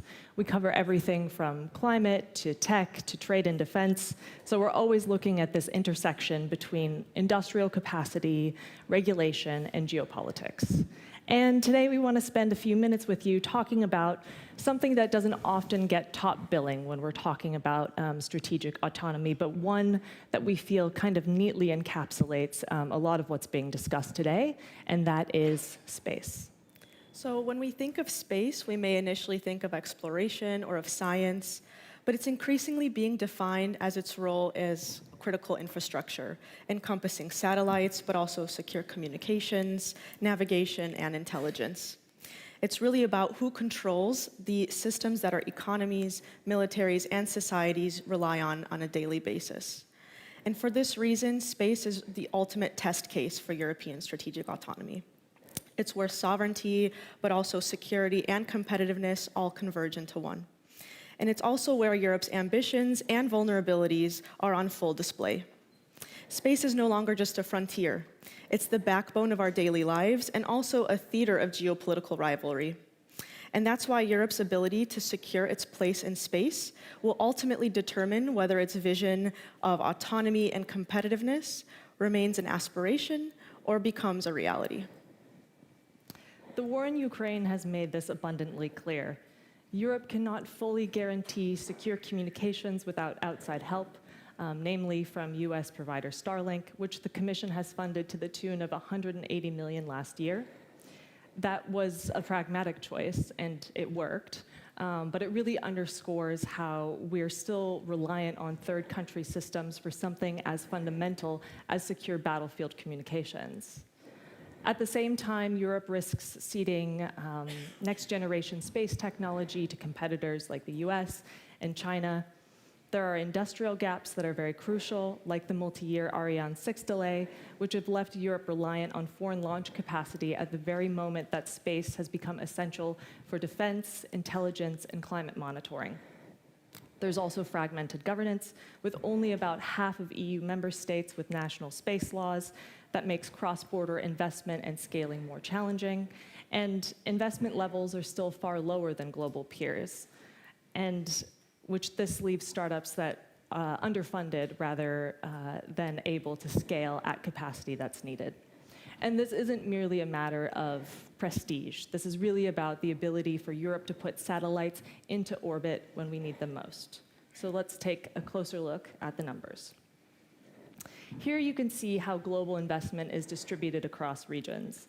The United States combines massive amounts of public funding, nearly 50 billion euros if you add together NASA and the Department of Defense space budgets, with a very vibrant private capital ecosystem. And it's this particular combination that has made Starlink what it is today. Just in 2024, Starlink completed a record 134 satellite launches and now operates almost 8,000 satellites that are currently in orbit, which, for context, is more than the rest of the world put together. China's approach is different, but also equally robust. It follows a state-led strategy that combines provincial subsidies and then brings together mega constellation projects that aim together to rival Starlink as well. But their model really focuses on blending the civil, commercial, and military objectives, meaning that every single launch is a part of a broader national strategy. And then there's Europe, which has historically spent far less and channels most of its investments into infrastructure like launchers and ground stations. And infrastructure is critical, of course, but without strong downstream markets and services that really create demand, Europe risks remaining a spacefaring continent, but never a true space power. And it's precisely this challenge that we want to explore a bit today, which is how to close that gap between ambition and capacity, and how to ensure that Europe doesn't just build good rules for space, but rather has the capabilities to back it up. And so Europe's challenge is not just a financial one in nature, it's also institutional. Right now, there's a patchwork of both legal frameworks and governance systems, as 14 of the 27 EU member states have enacted national space laws, while another 5 are still drafting them. This fragmentation means that operators face multiple licensing regimes, uneven requirements, and also no single point of accountability at the European level. That's why the EU's June 2025 space package is so significant. Its centerpiece, the proposed regulation for an EU Space Act, would establish a more harmonized licensing and registration regime, introduce mandatory cybersecurity protocols and risk assessments, set debris mitigation and sustainability standards, and also give the EU Agency for the Space Program a stronger mandate to track incidents and also coordinate oversight over everything. The package also included a vision for the European space economy, and it essentially outlined a roadmap to align space policy with Europe's wider industrial and also digital strategies, including procurement and also new financial mechanisms to mobilize private capital. And this is particularly critical because the EU's private space sector is vibrant, but woefully underfunded. Initiatives like IRIS², the EU's secure connectivity constellation, will really only succeed if there is a healthy mix of both public procurement, but also of private investment. And this is what the vision essentially aims to create with that virtuous cycle. So in short, the space package is Europe's attempt to close the regulatory and industrial gaps that currently hold the space sector back. And it's about making sure that when we talk about autonomy, there's a legal framework backing that lets Europe act quickly, cohesively, and competitively. And this next slide is actually one of my favorites because it really puts the bigger picture into focus. It maps countries along 2 different axes, the first one being capacity, so that's the ability to execute space missions. And the second one is autonomy, so being able to go on these space missions independently. And as you can see on the top right of this grid, only 3 countries in the entire world, so the US, China, and Russia, currently qualify as fully fledged space powers. Meanwhile, Europe is stuck in the middle, and it's being classified as a skilled spacefaring nation. We have extraordinary strengths in Earth observation, navigation, and also scientific research, but we lack independent heavy lift launch capacity, secure communications infrastructure, and also a fully scaled private market. Moving Europe's dot from this middle point towards the top right of the grid would require 3 things. The first one being more regulatory harmonization, so that operators can face a single and predictable framework rather than 27 different ones. And the space package that was proposed in June is already putting us on that track. It may also potentially require industrial consolidation, so that European firms can pool resources and also compete at a global scale better. Lastly, strategic integration is needed to treat space as a dual-use domain, fully embedding it within Europe's defense planning. Without these steps, Europe does risk falling further behind. And this isn't just about prestige, as Amanda was mentioning earlier. The ability to move up on this grid towards the top right will really determine whether Europe is able to freely act in crises, whether we can launch our own satellites on our own terms, whether we can secure our communications without depending on anyone else, and whether we can maintain competitiveness in a sector that underpins really everything from agriculture to defense. In other words, Europe's position on this grid is not just a static description. It's truly a strategic choice. And so the decisions that we make in the coming years will really determine whether we remain in this middle area or whether we can move decisively towards the top and join the other competitive space powers. Our main takeaway is this, that Europe is excellent at rulemaking, but you can only set rules for what you control. And if Europe wants credible strategic autonomy, it needs credible space autonomy. That means building launch capacity that meets demand, scaling downstream markets, and embedding space strategy into the overall EU's broader industrial and security agendas. And the EU space policy is a crucial first step, but the real test will be follow-through, turning ambition into capability and credibility. And before we close, I want to point you to two reports on this topic, Brussels, we have a problem, and Brussels, we have another problem, which are available on Politico Pro if you would like to go deeper. And with that, we'll turn the stage over to our next session, which asks a related question. If Europe needs partners in space, who can it trust here on Earth? You'll hear first from the Honorable Senator Mario Monti in conversation with Politico's Francesca Micheletti before the panel discussion, Alliances, Partnerships, and Relationships. Who can Europe trust? Thank you very much for your time, and we look forward to continuing the conversation.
Good morning, everyone. Thank you for joining me at the Politico Competitive Europe Summit. I'm Francesca Micheletti. I'm Politico's competition correspondent. Today, we are going to talk about the EU's alliance with the US and how this has evolved over the past year, which has been incredibly tense. Things are changing, things are shifting. To the point that our own enforcement is being put up for discussion. I'm thinking of antitrust rules, for example, because this is the topic that I follow more closely, which are being discussed and debated in the context of a tense transatlantic relationship. To help me analyze these issues and the way forward today, we are happy to welcome Senator Mario Monti. Former Italian Prime Minister, but also former EU Commissioner twice for Internal Market and Competition. So welcome. To be there. Great. So, Senator Monti, you have witnessed a lot of the European Commission's history. So my first question to you would be, are you surprised at the state, especially of the EU-US relations today?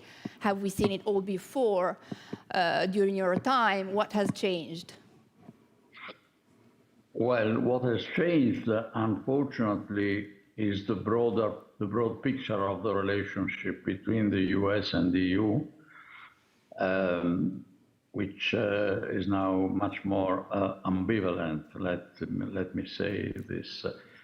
And this casts some shadow also on the way we deal with specific issues and cases in various policy areas which might be contentious with the US. This is nothing new. You mentioned the times when I was competition commissioner. At that time, the US, up to President George W. Bush, were deeply disconcerted when the European Union, the Commission, prohibited the merger between GE and Honeywell, and separately put a fine and imposed a change in the business model of Microsoft for abuse of its dominant position. There were tensions, big tensions, but then they were solved through a mutual deepening of the topics and the admission that there were margins of autonomy within a broad common framework for different decisions on both sides of the Atlantic. Now it's different, but now it's particularly important, in my view, that the Commission does not give up those few instruments where it really has within Europe federal powers given to them by the member states, like competition and trade. So it was easier, would you say it was easier to find Microsoft in 2004 than it is to find Google today for antitrust violations? Well, simply the reaction, well, let me put it this way. No, there is no difference in the difficulty. In both cases, the Commission had and has to withstand powerful pressures, but that is part of the job. The difference is that now the US has a president who does not admit fully the sovereignty of other parts of the world. He immediately criticized the Commission on the day of the fine on Google because in his view, this was a discrimination against American companies, not at all. And the Commission here, I mean, in this case, like always, simply applied the laws that are there in Europe, very similar to those in the US on competition, that we all learned from the US, the Sherman Act of 1890 and subsequently. And I remember that when we fined Microsoft in 2004, many people came to support our action. Most vividly, Eric Schmidt, then the CEO of a 3 or 4 year old startup called Google, because by so doing, we prevented Microsoft from stifling innovation and preventing Google to breathe on the market. So it sounds as if we need to remember history to try and make sense of what's happening today. Now I would like to cast our glance forward. So what would be your recommendation? How do we go from here? How do we make sure that this relationship with the US keeps being a smooth one? And what would be your vision? Well, MAGA is an important phenomenon. I respect it. But I believe, at least for the time being, it will not stop the world from existing.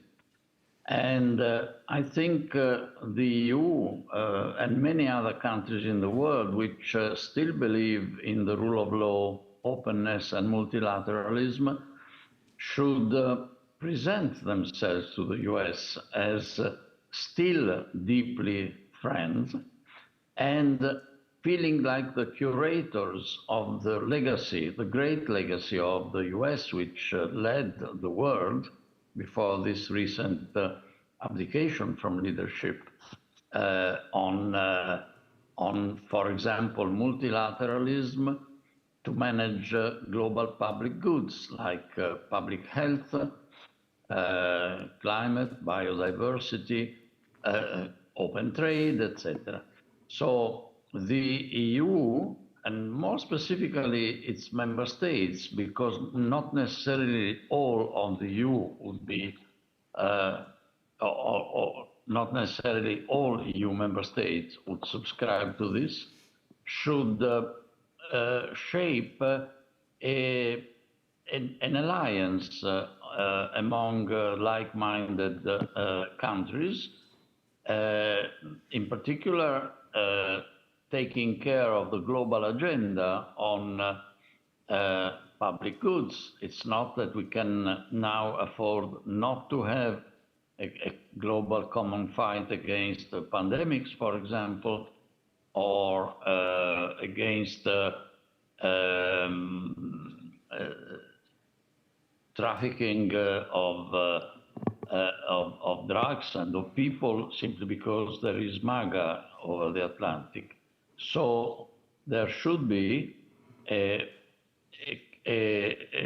joint venture. I see a great role here for the UK, by the way, which would apply the principle of the coalition of the willing, where the UK has been a leader recently, also beyond the sphere of security, because the long-term security of the world depends not only on weapons and the use that is done of those, but also on how we take care of public goods like financial stability, free trade, and the other ones that I mentioned earlier. We have one more minute, and I was curious to elaborate on something we mentioned in preparing this conversation about the trade aspects. So we mentioned the difference between the trading goods and trading services, and you had some interesting ideas on that, how we can leverage more on services. Yes, of course, in a nutshell, the EU has a surplus in the trade of goods, and President Trump has called the EU to apologize for this in forms of tough tariffs on the goods flowing from the EU to the US. But the US have, of course, a huge surplus in services, financial services, digital services, and others. So I believe that exactly in the spirit that President Trump, admittedly with stronger powers, but he's still a human being like all of us, we could well argue that not only we should not give up our power of control over, for example, regulation or the application of antitrust principles to the digital or financial services, but we should maybe preserve our position there more vigorously. And I was very much impressed, I must say, by the statement of the US ambassador to the EU yesterday, where he went as far as saying that the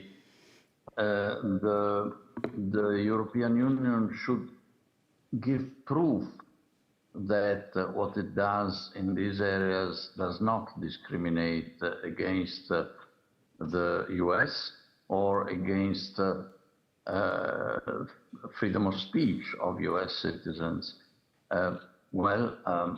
I think the burden of the proof is on those who complain, and I believe that in Europe we also care a lot about freedom of speech, and I'm not sure that we can take lessons on this from the current US administration, given the quickness with which it removes from the public administration in the US, but also from private companies in the US, people who have said or written things which are not liked by the administration. This is not exactly free speech, I believe.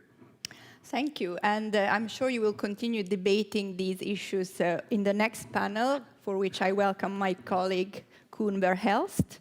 And the panel is on alliances, partnerships, and relationships. Who can Europe trust?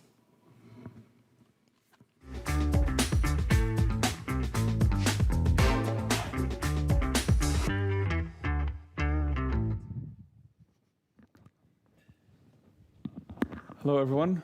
Welcome to Politico's Competitive Europe Summit. My name is Koen Verhelst. I'm a trade reporter with Politico. And today here, I'm delighted to be joined by Mario Monti, who you just already heard from. And we also have two more speakers for this panel. Please join me in welcoming Pedro Miguel da Costa e Silva, the ambassador of Brazil to the EU. Good afternoon. And Ambassador Saurav Kumar, ambassador of India to the European Union.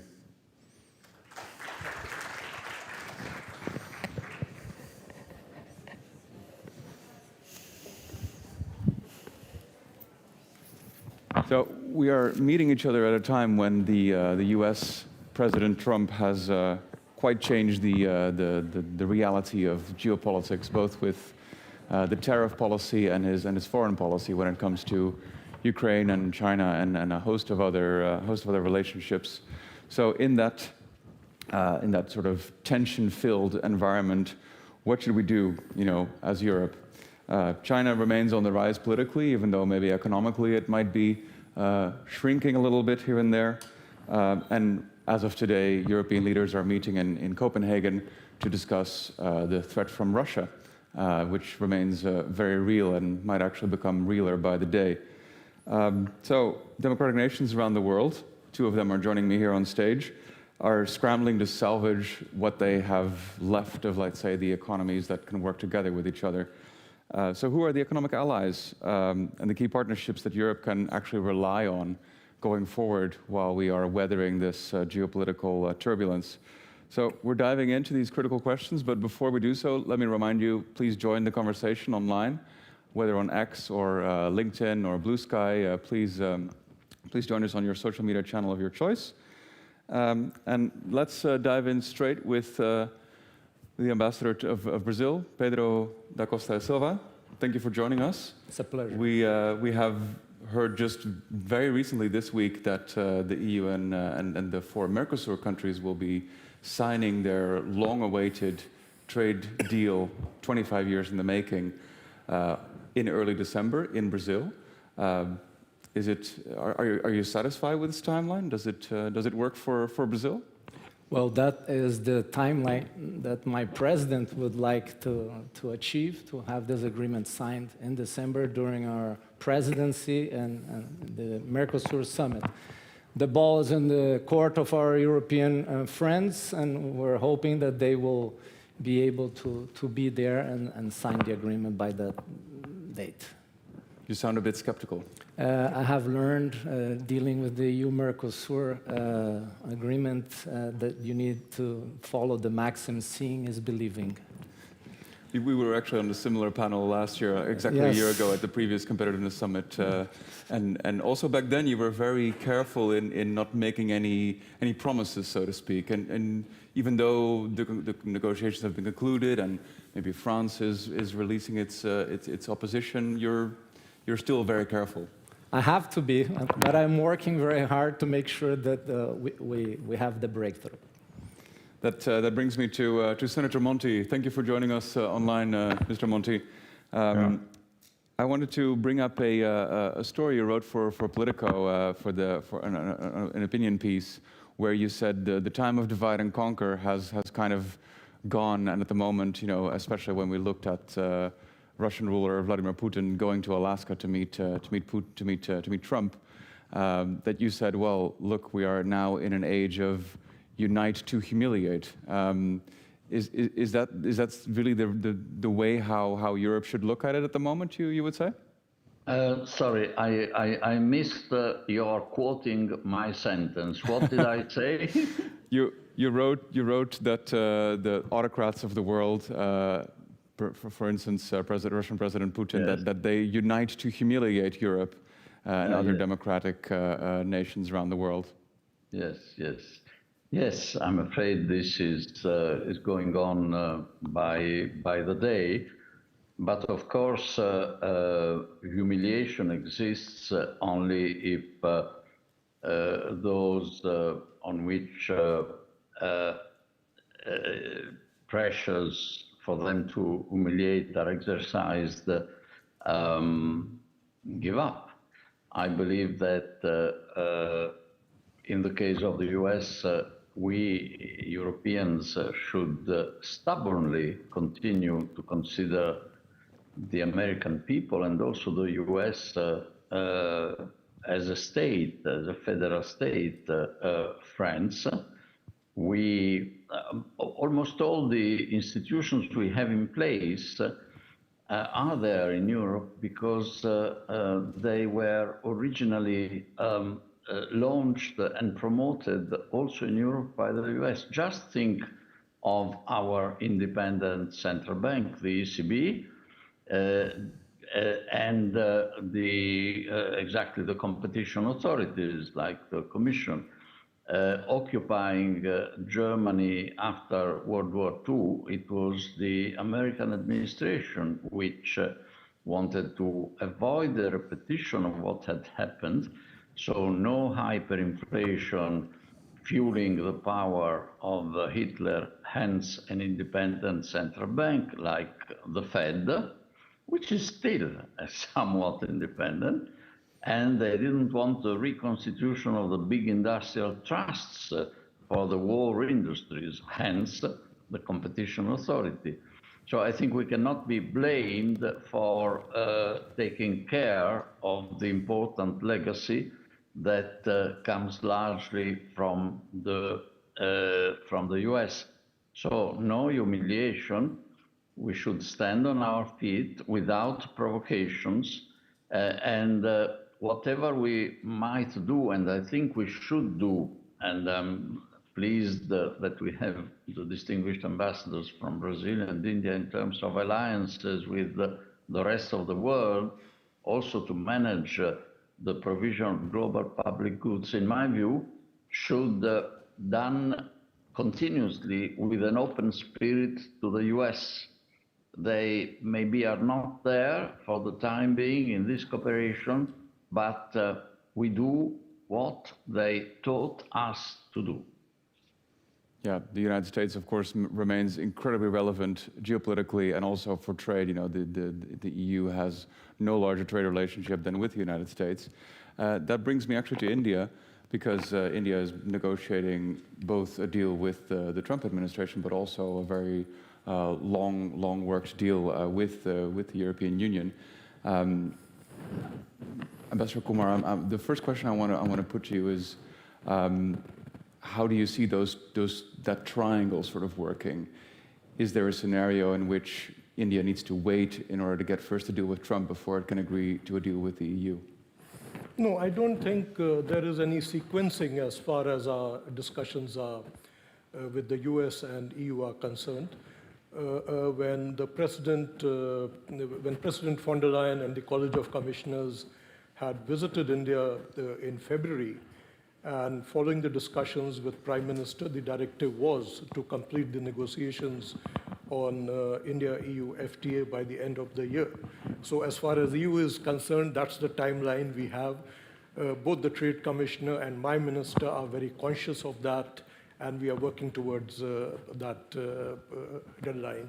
US, of course, is another story. I think our expectation was to complete the negotiations with the US, our trade negotiations with them earlier, but that didn't happen. But the good part is that the discussions have started again.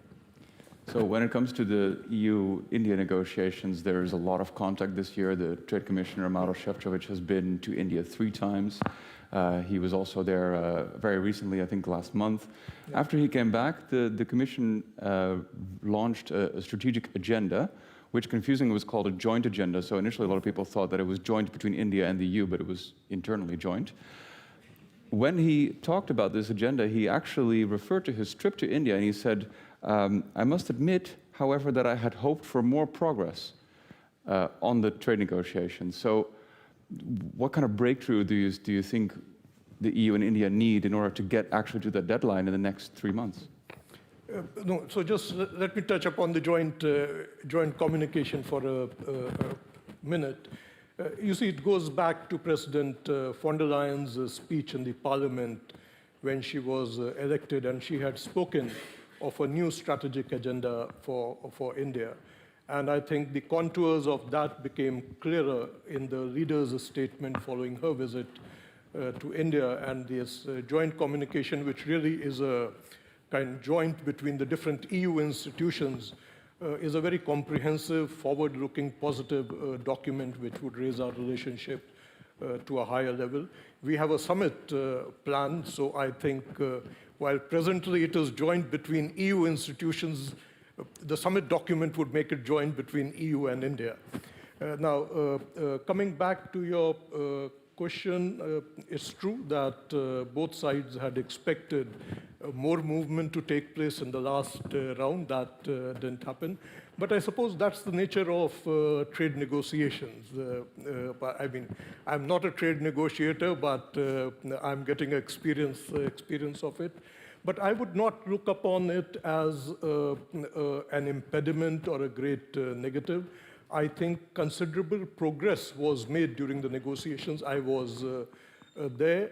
What didn't happen was, clinching different issues which they wanted to do. But the good part is that you mentioned about the Trade Commissioner being in India thrice. Our minister has been here, I think, at least 3 times, if not 4. He would be coming here again. Our negotiating team with the chief negotiator would be here on the weekend to engage. We have been having monthly rounds, but from now on, it would be a continuous discussion because end of December is not too far away. Yeah, so Minister Piyush Goyal, the Minister of Commerce in India, Minister of Commerce and Industry of India, he's coming later this month, right? Yeah, to Brussels.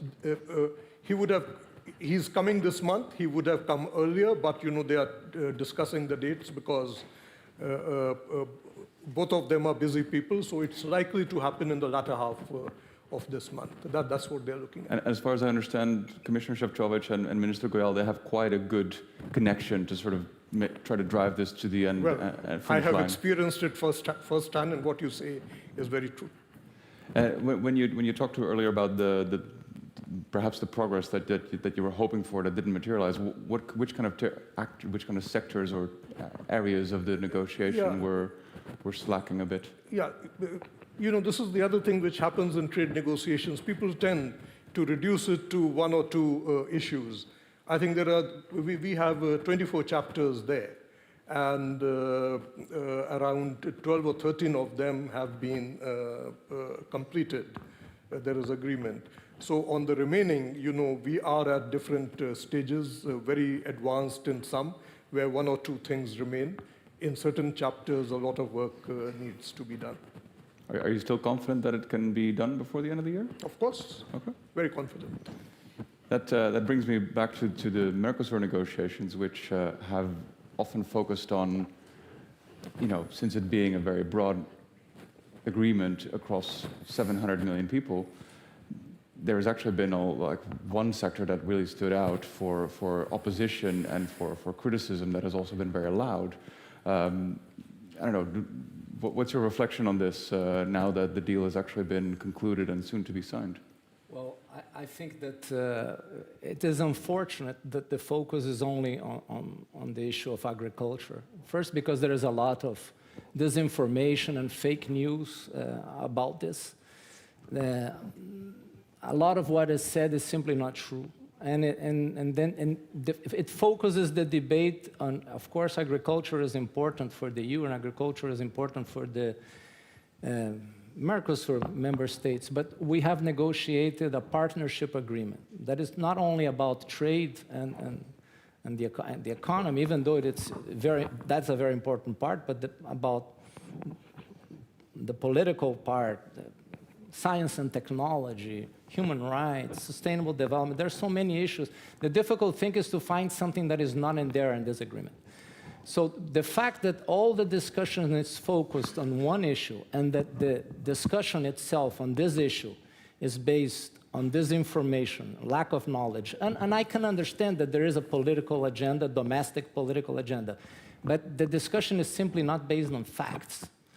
Do you have an example of I could stay here the whole day, but all these things that the products are not safe, that our products do not comply with the standards, that they are lower standards, that they pose a health hazard, or that they nothing of that, nothing. Not one thing is true.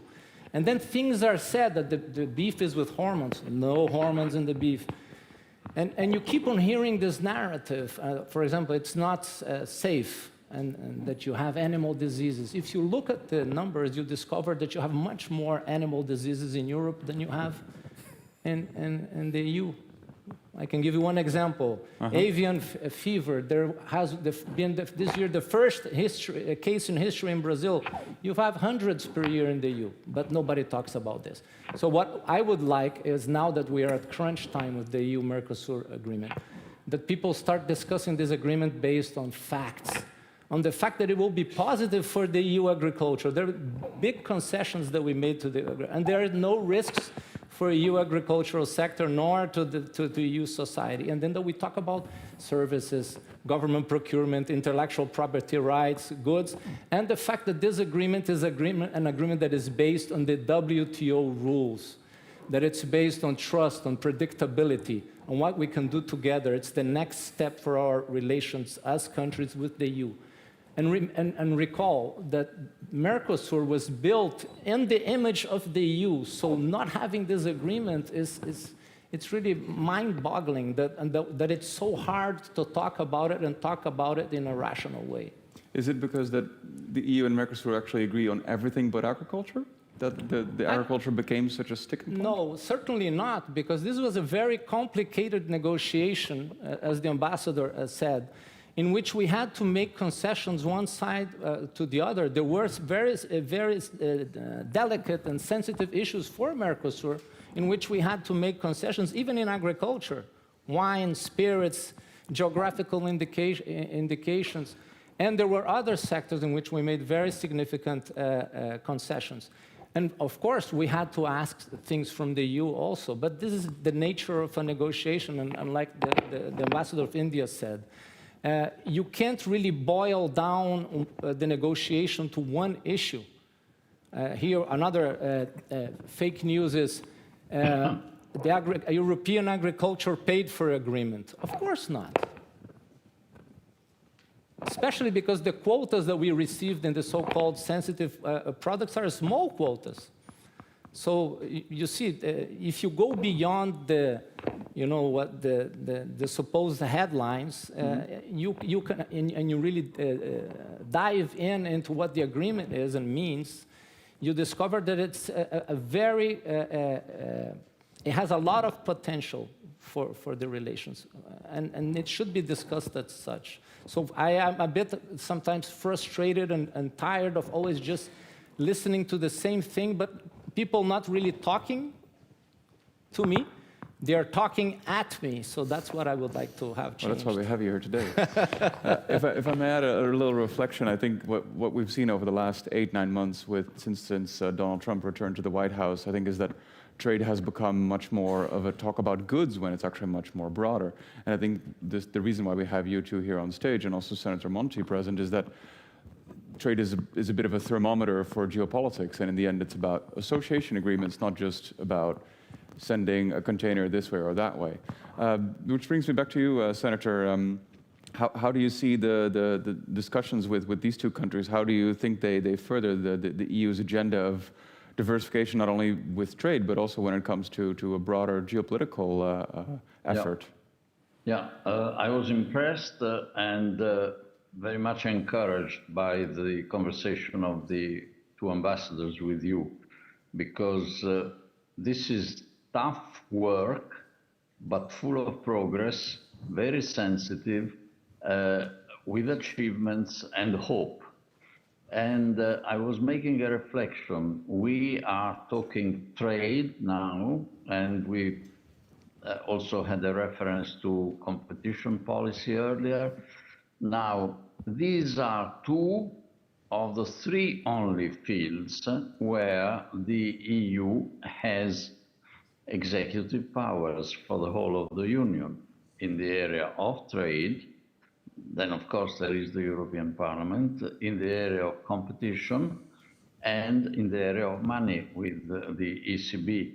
And we see in these areas that the EU is indeed a credible player. It is respected. Occasionally, when it has the power of sanction, it might also be feared by companies. What an abyssal difference it makes with the areas where the EU does not have these powers, because member states so far did want to keep close to their chest the instrument.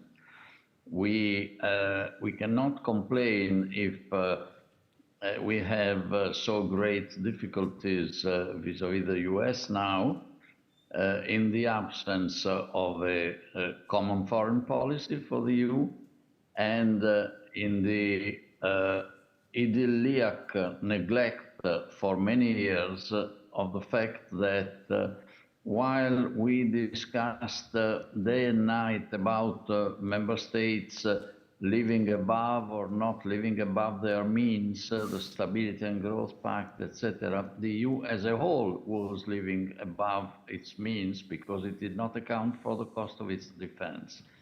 Now, I hope that one of the consequences of the Trump storm will be to accelerate these processes of political realization in the national capitals and in the public opinion that we have to bring all other policy areas, first and foremost foreign policy and defense policy, a bit closer to what we have now for trade, competition, and money. And we know that also these areas where now Europe plays for the whole of the Union were very difficult. Some of us are old enough to remember how much central bank governors and foreign and finance ministers were attached to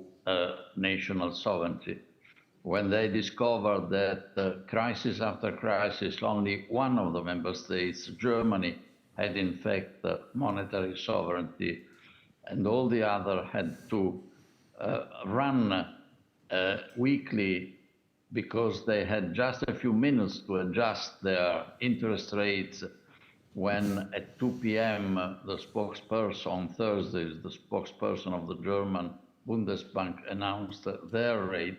Then they decided, well, after all, it's better to exercise a small portion of real sovereignty around the table in Frankfurt rather than pretending to exercise exclusively a sovereignty that was no longer there.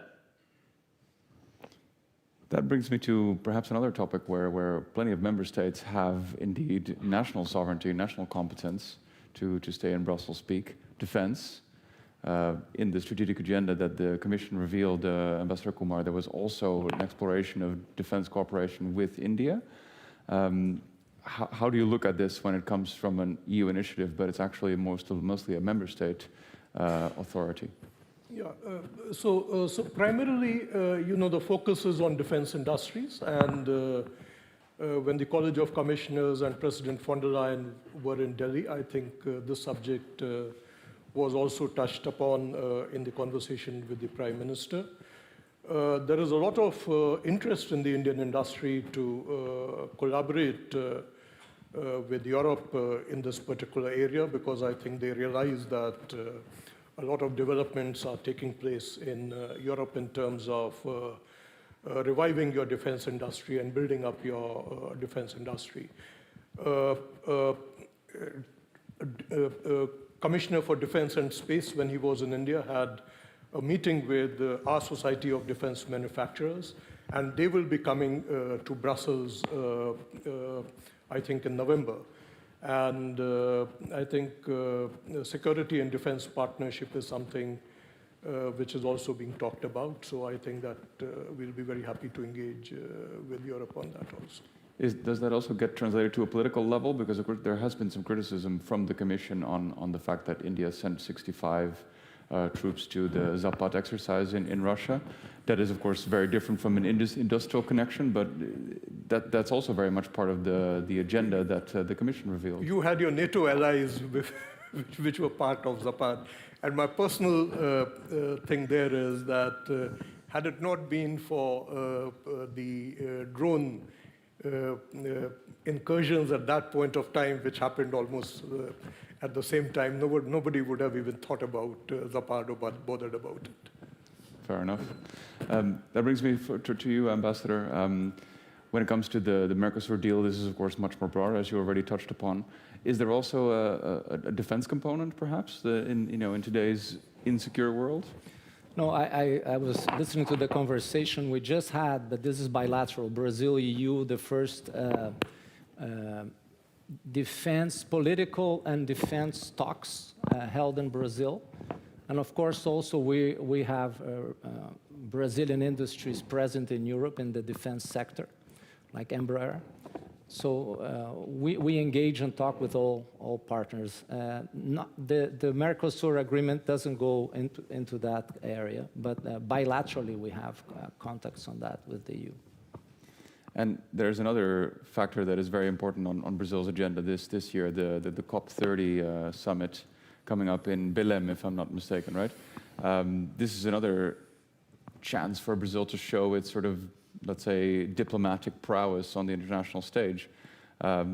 What's your expectation for the summit over there? Well, first of all, I think that we are counting on the EU and EU member states and all other stakeholders to be there and to help us through leadership, lead through example. This is going to be a very different COP because it's a COP not of the forest, but in the forest. And we have a series of initiatives, not just implemented what we have negotiated in terms of the climate agreements, but we're putting, for example, on the table a facility for keeping the forest standing, the tropical forest. We are working, including with the EU, on this idea of trying to harmonize a bit carbon markets to make sure that the rules, regulations, and recognitions, they make sense between us. And we're also going to present something on energy transition. So I think there's going to be a lot of issues of interest for the EU and for the relations between EU and Brazil. But all other countries are fundamental to make this COP a success. That actually brings me maybe to the final question for you both, because the Second von der Leyen Commission has gotten a bit of criticism on, let's say, losing sight of the Green Deal. There's been recently an announcement with a trade deal with Indonesia, a conclusion of those talks, where the sustainability chapter has been perhaps not as ambitious as in previous cases. Both of your countries are also interested in this matter quite strongly, especially as it relates to trade. Do you see this as well, that like the current ambition on Brussels is a bit lower than before? I won't comment on that, but what I can say is that there is a lot of space for us to work with the EU. We have not only a dialogue on sustainability with them, on clean energy, but we have the regional forum this year. Now we're having also in November the CELAC summit with the EU, and multilaterally we can work on all the issues that related to climate change, to biodiversity, to all the issues that deal with sustainable development. So that's, I think, my focus, and should be our focus on what we can do together. The internal domestic part of the EU, I will leave to Europeans. Ambassador Kumar, final question for you. India has said that it might retaliate against the carbon border adjustment mechanism that the EU has in place, which will start working from next year. Do you think that that's an extra sort of obstacle in the trade negotiations? Is it in each other's way, or? I mean, let me put it this way. CBAM definitely is an important item which is being discussed between the two sides. Number of ideas have been put on the table, and let's see what comes out of it. Well, I guess that's a good place to end it. You know, basically what I think what we can all conclude is that we basically should keep talking to each other, whether it's here on panels like these or you know, among each other as we did before we got on stage, or between EU member states. I want to thank all our panelists, Senator Monti from Italy, Ambassador Pedro Miguel Costa da Silva, and Ambassador Saurabh Kumar. Thank you all very much. Please remain seated. We have another panel coming up with my colleague Peter Haak, and I invite you to enjoy the rest of your day at Politico's Competitiveness Summit. Thank you very much.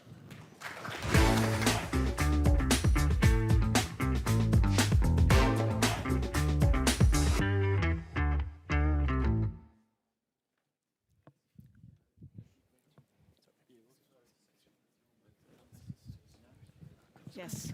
That was great. Thanks very much.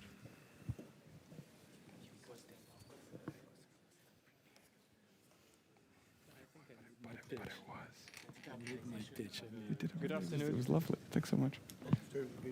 Good afternoon. We're still at Politico's Competitive Europe Summit, and I'm Peter Haak. I'm Politico's AI reporter. I mean, I'm human, but I report on AI. A European AI is essential for our independence. That's a quote from Ursula von der Leyen during her State of the Union. Globally, the race to lead in AI is underway, and for Europe, the picture doesn't look too great. Only 13% of European companies use AI, and last year, VCs invested $13 billion in European AI compared to $85 billion in the US. How can we improve that? How can we become more competitive? We're going to speak about that with Lucilla Scioli, who is the boss of the EU's AI office, and with Roxane Varza, who is the head of the startup hub, the French startup hub, Station F. Welcome both. Yeah, let's maybe start, of course, with that number of 13%. Let's not sugarcoat that. That's not a great number. That's even a bad number.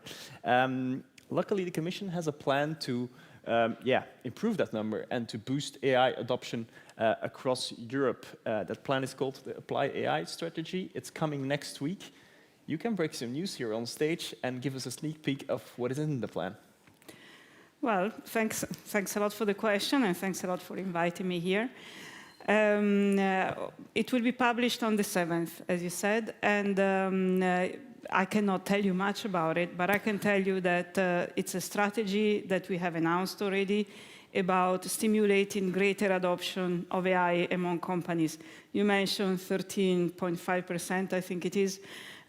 It's not a great number, but it is increasing very fast. And what is important and what we really want to see is that companies integrate AI in their production processes, in their business processes. It's not about having, you know, ChatGPT on your desk when you go to work and then you tick a box that you use AI.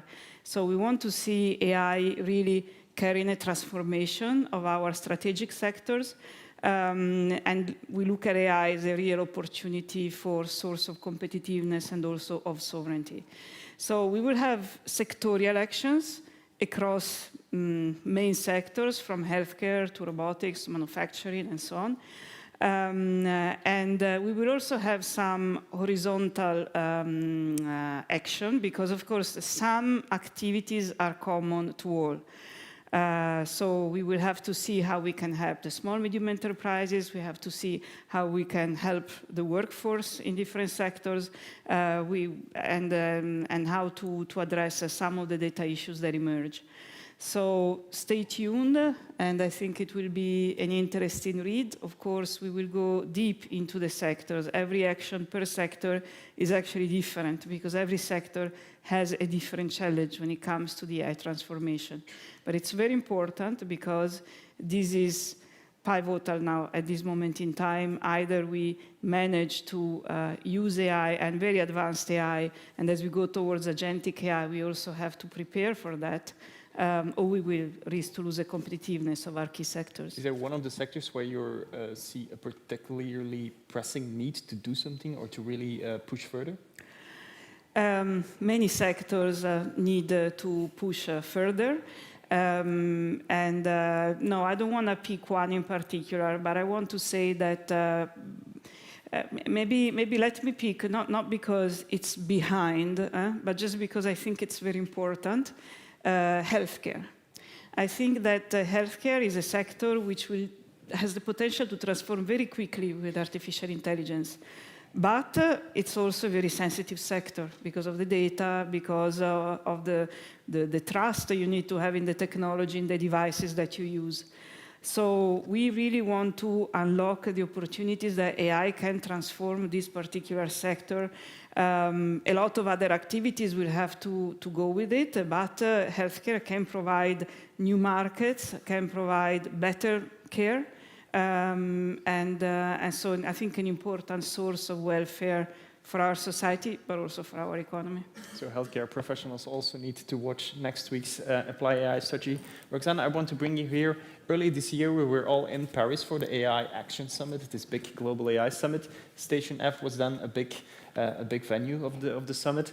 I think also at that summit, we all had the feeling that something had changed in the global AI landscape. Previously, it was all about regulating AI. Then suddenly it was all about winning the race, having the best startups, the leading startups. Do you have the feeling that that momentum is still ongoing, or is there still some hurdles that really block companies from developing and deploying AI? Well, great question. I think if you're asking on a global level, that race is definitely very much still on.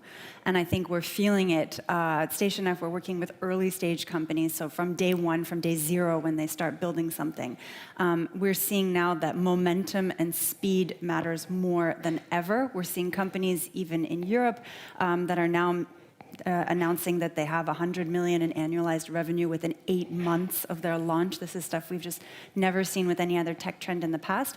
And investors are here to make that money back. And I think a lot of investors who've deployed a lot of money in AI in Europe, I think we don't have as many companies today that are generating that amount of money. So anything that we can do to help bring better AI talent to Europe and help streamline anything that they're trying to deploy, whether it be on an administrative level or on a commercial level, I think it's really going to help us pick up the pace. Yeah. So you mentioned that funding earlier. I think that's where we have to concentrate. But also on pickup and adoption of AI tools. Well, you're here with the person drafting the Apply AI strategy. There is still a week to go. Is there something you still want to get into the strategy, something that you would like to pitch? Well, I didn't hear all of the details. So we'll have to dive a little bit deeper. But yes, I think the startups, they always have more that they want to ask, and I think rightfully so. But I do feel like the policymakers are really listening and on the ground as well. So maybe it's a complete plan. Yeah. I want to go a bit deeper into this whole interplay between regulation, innovation. It's a big debate here in Brussels. Some lobbies and some companies have said, like, we have to do away with all this regulation. We have to go faster. We have to be better, bolder, etc. And I think a very critical point there is the whole debate around passing the AI Act, yes or no. What's the status in that debate, and are we really heading towards an AI Act pass? Well, I'll be frank with you. We had some prohibitive practices, obligations, which applied in February. We have... There's a little technical glitch. Okay. Go back. We have the obligations relating to general purpose AI models. Thank you. Related to general purpose AI models. Does this work?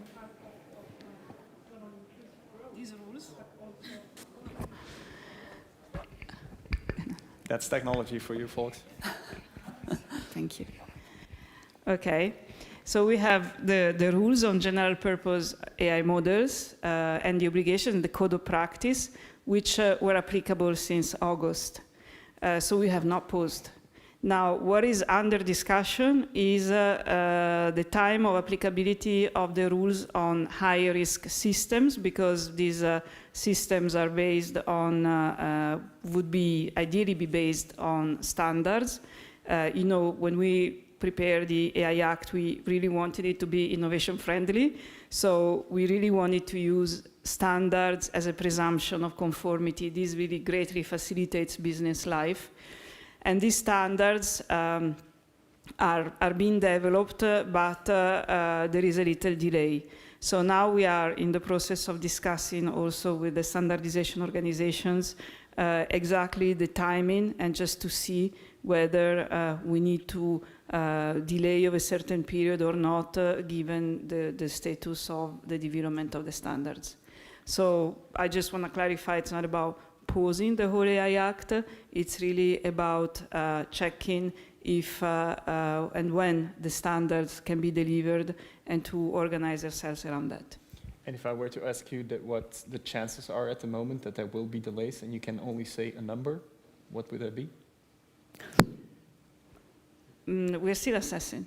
I will not say a number. Still assessing, okay. But can I just say one thing to follow up on what she was saying before about the standard, the startups in particular in Apply AI. So one other important element of Apply AI is going to be the fact that we would like to see more uptake of European solutions by the traditional sectors of our economy.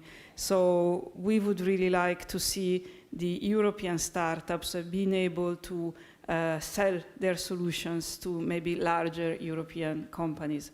I think this is part of the ecosystem we have to become much stronger in Europe to build.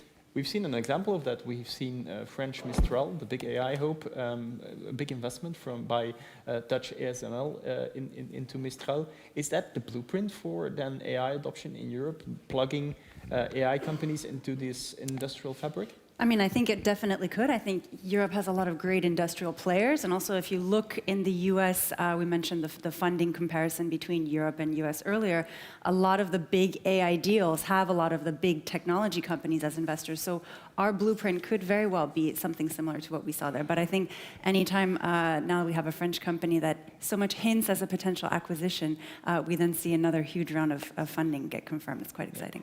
Okay. I also want to talk about the other great AI race. That's the race for AI compute.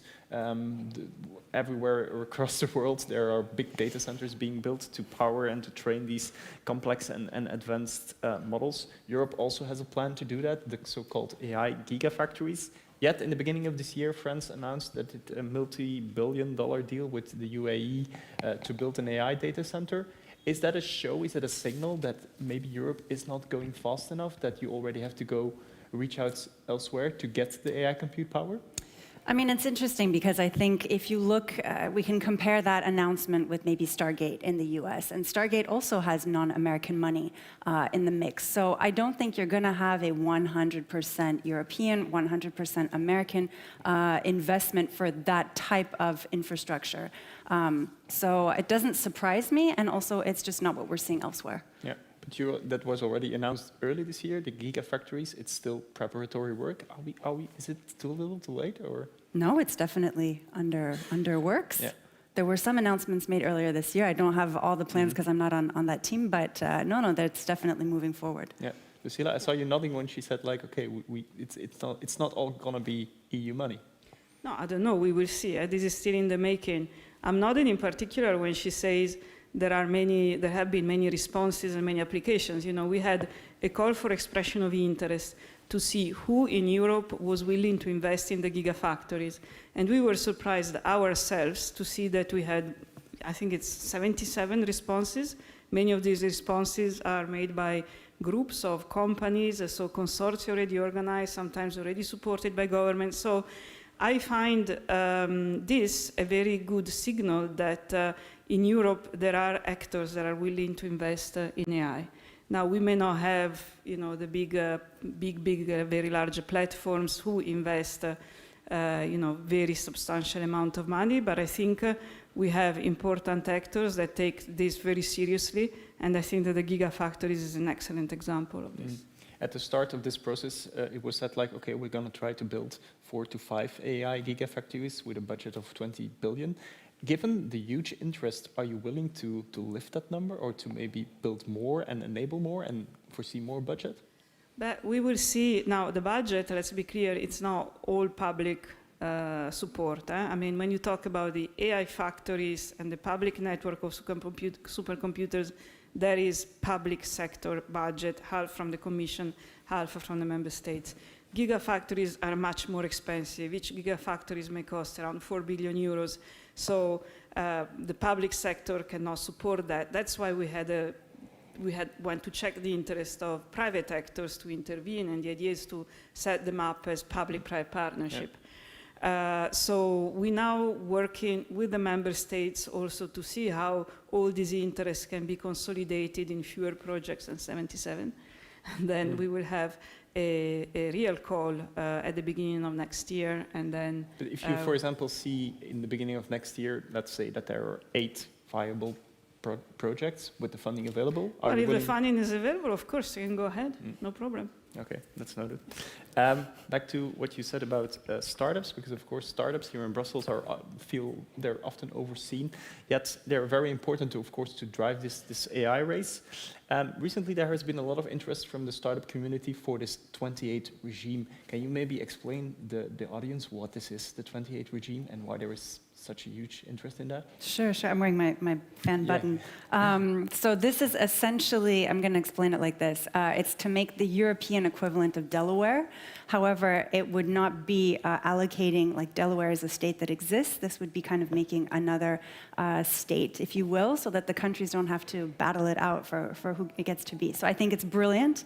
And I think it would definitely simplify a lot of things from an administrative level to investments to what have you. I think it would actually really solve a majority of Europe's problems. Now, I actually talked to some of the people who are piloting this initiative, and they talked about the timing to roll it out. While it probably sounds quite fast on a policy level, I think on the ground to startups, we're talking about it today, we want it tomorrow. So anything that we can do to speed this up will definitely help. And proposal on this is expected in the first quarter of next year. Of course, many commission services are probably involved in that. What can the AI office do for startups and to also feed into this 28 regime?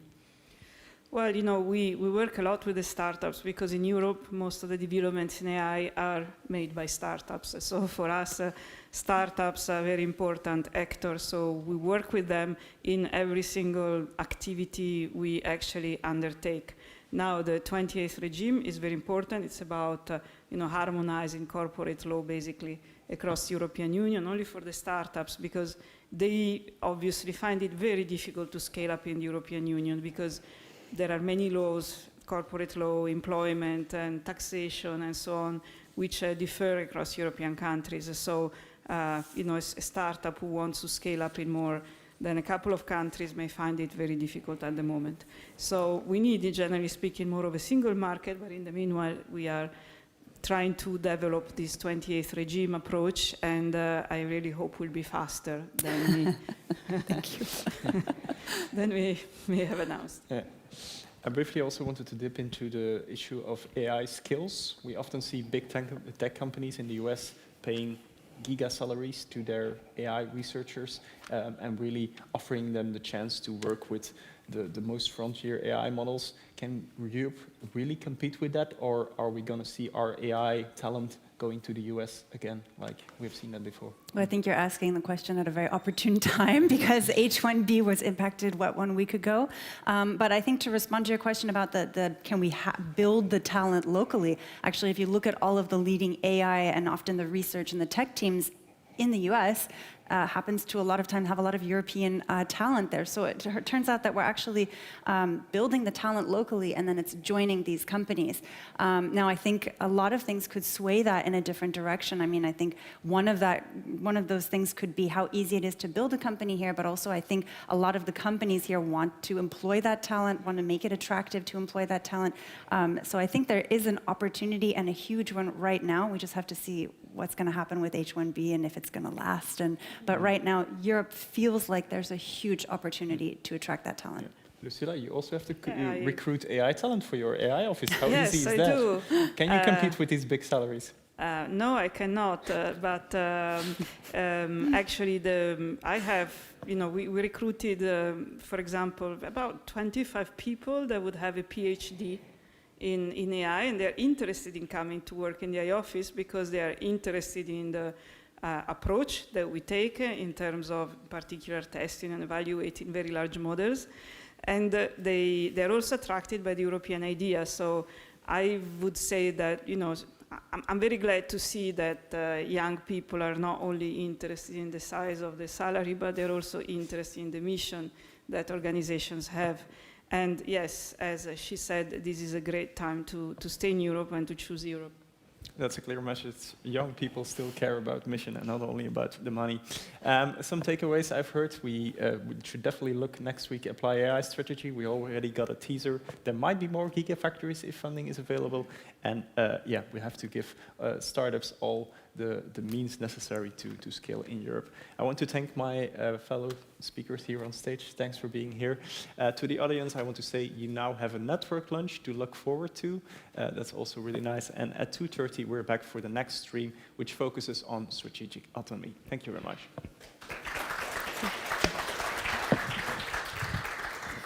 Thank you, Peter, and thanks to everyone here. Just before you all leave the room for lunch, the first stream of Politico's Competitive Europe Summit is coming to a close.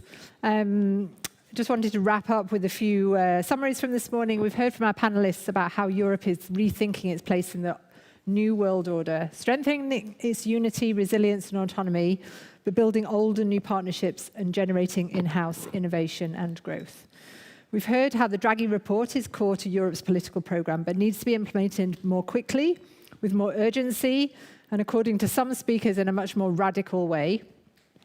We've heard about the tension between sovereignty and European unity. There's an underlying factor in much of the current political debate, including on issues critical to competitiveness, but also how integration can potentially protect sovereignty, with the example from Ukraine's Deputy Prime Minister Taras Kachka of about how integrating Ukraine into Europe's electricity market in 2022 saved the country.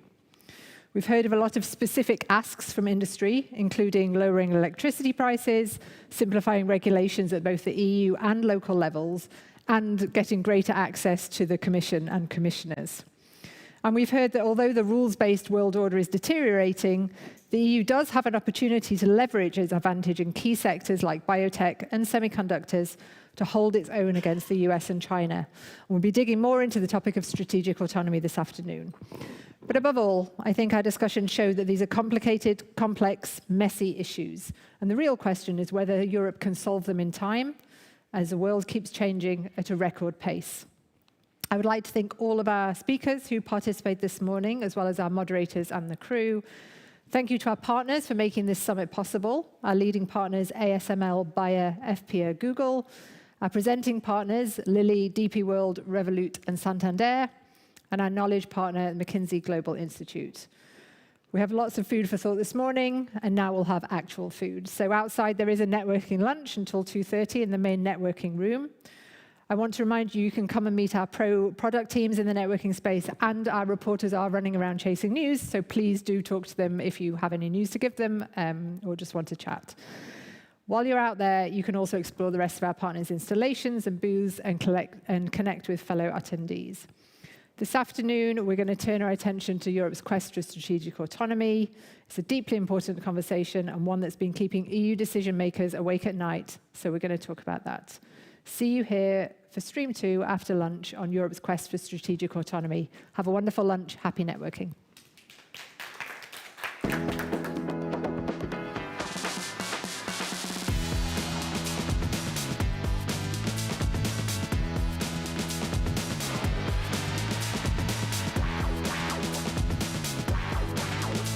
Are united in diversity. We are very heterogeneous in our opinion. We are doing this in our open democracies. Discussion is all open and loud, and I'm not for that. What is European Union? What is freedom? How we learn together.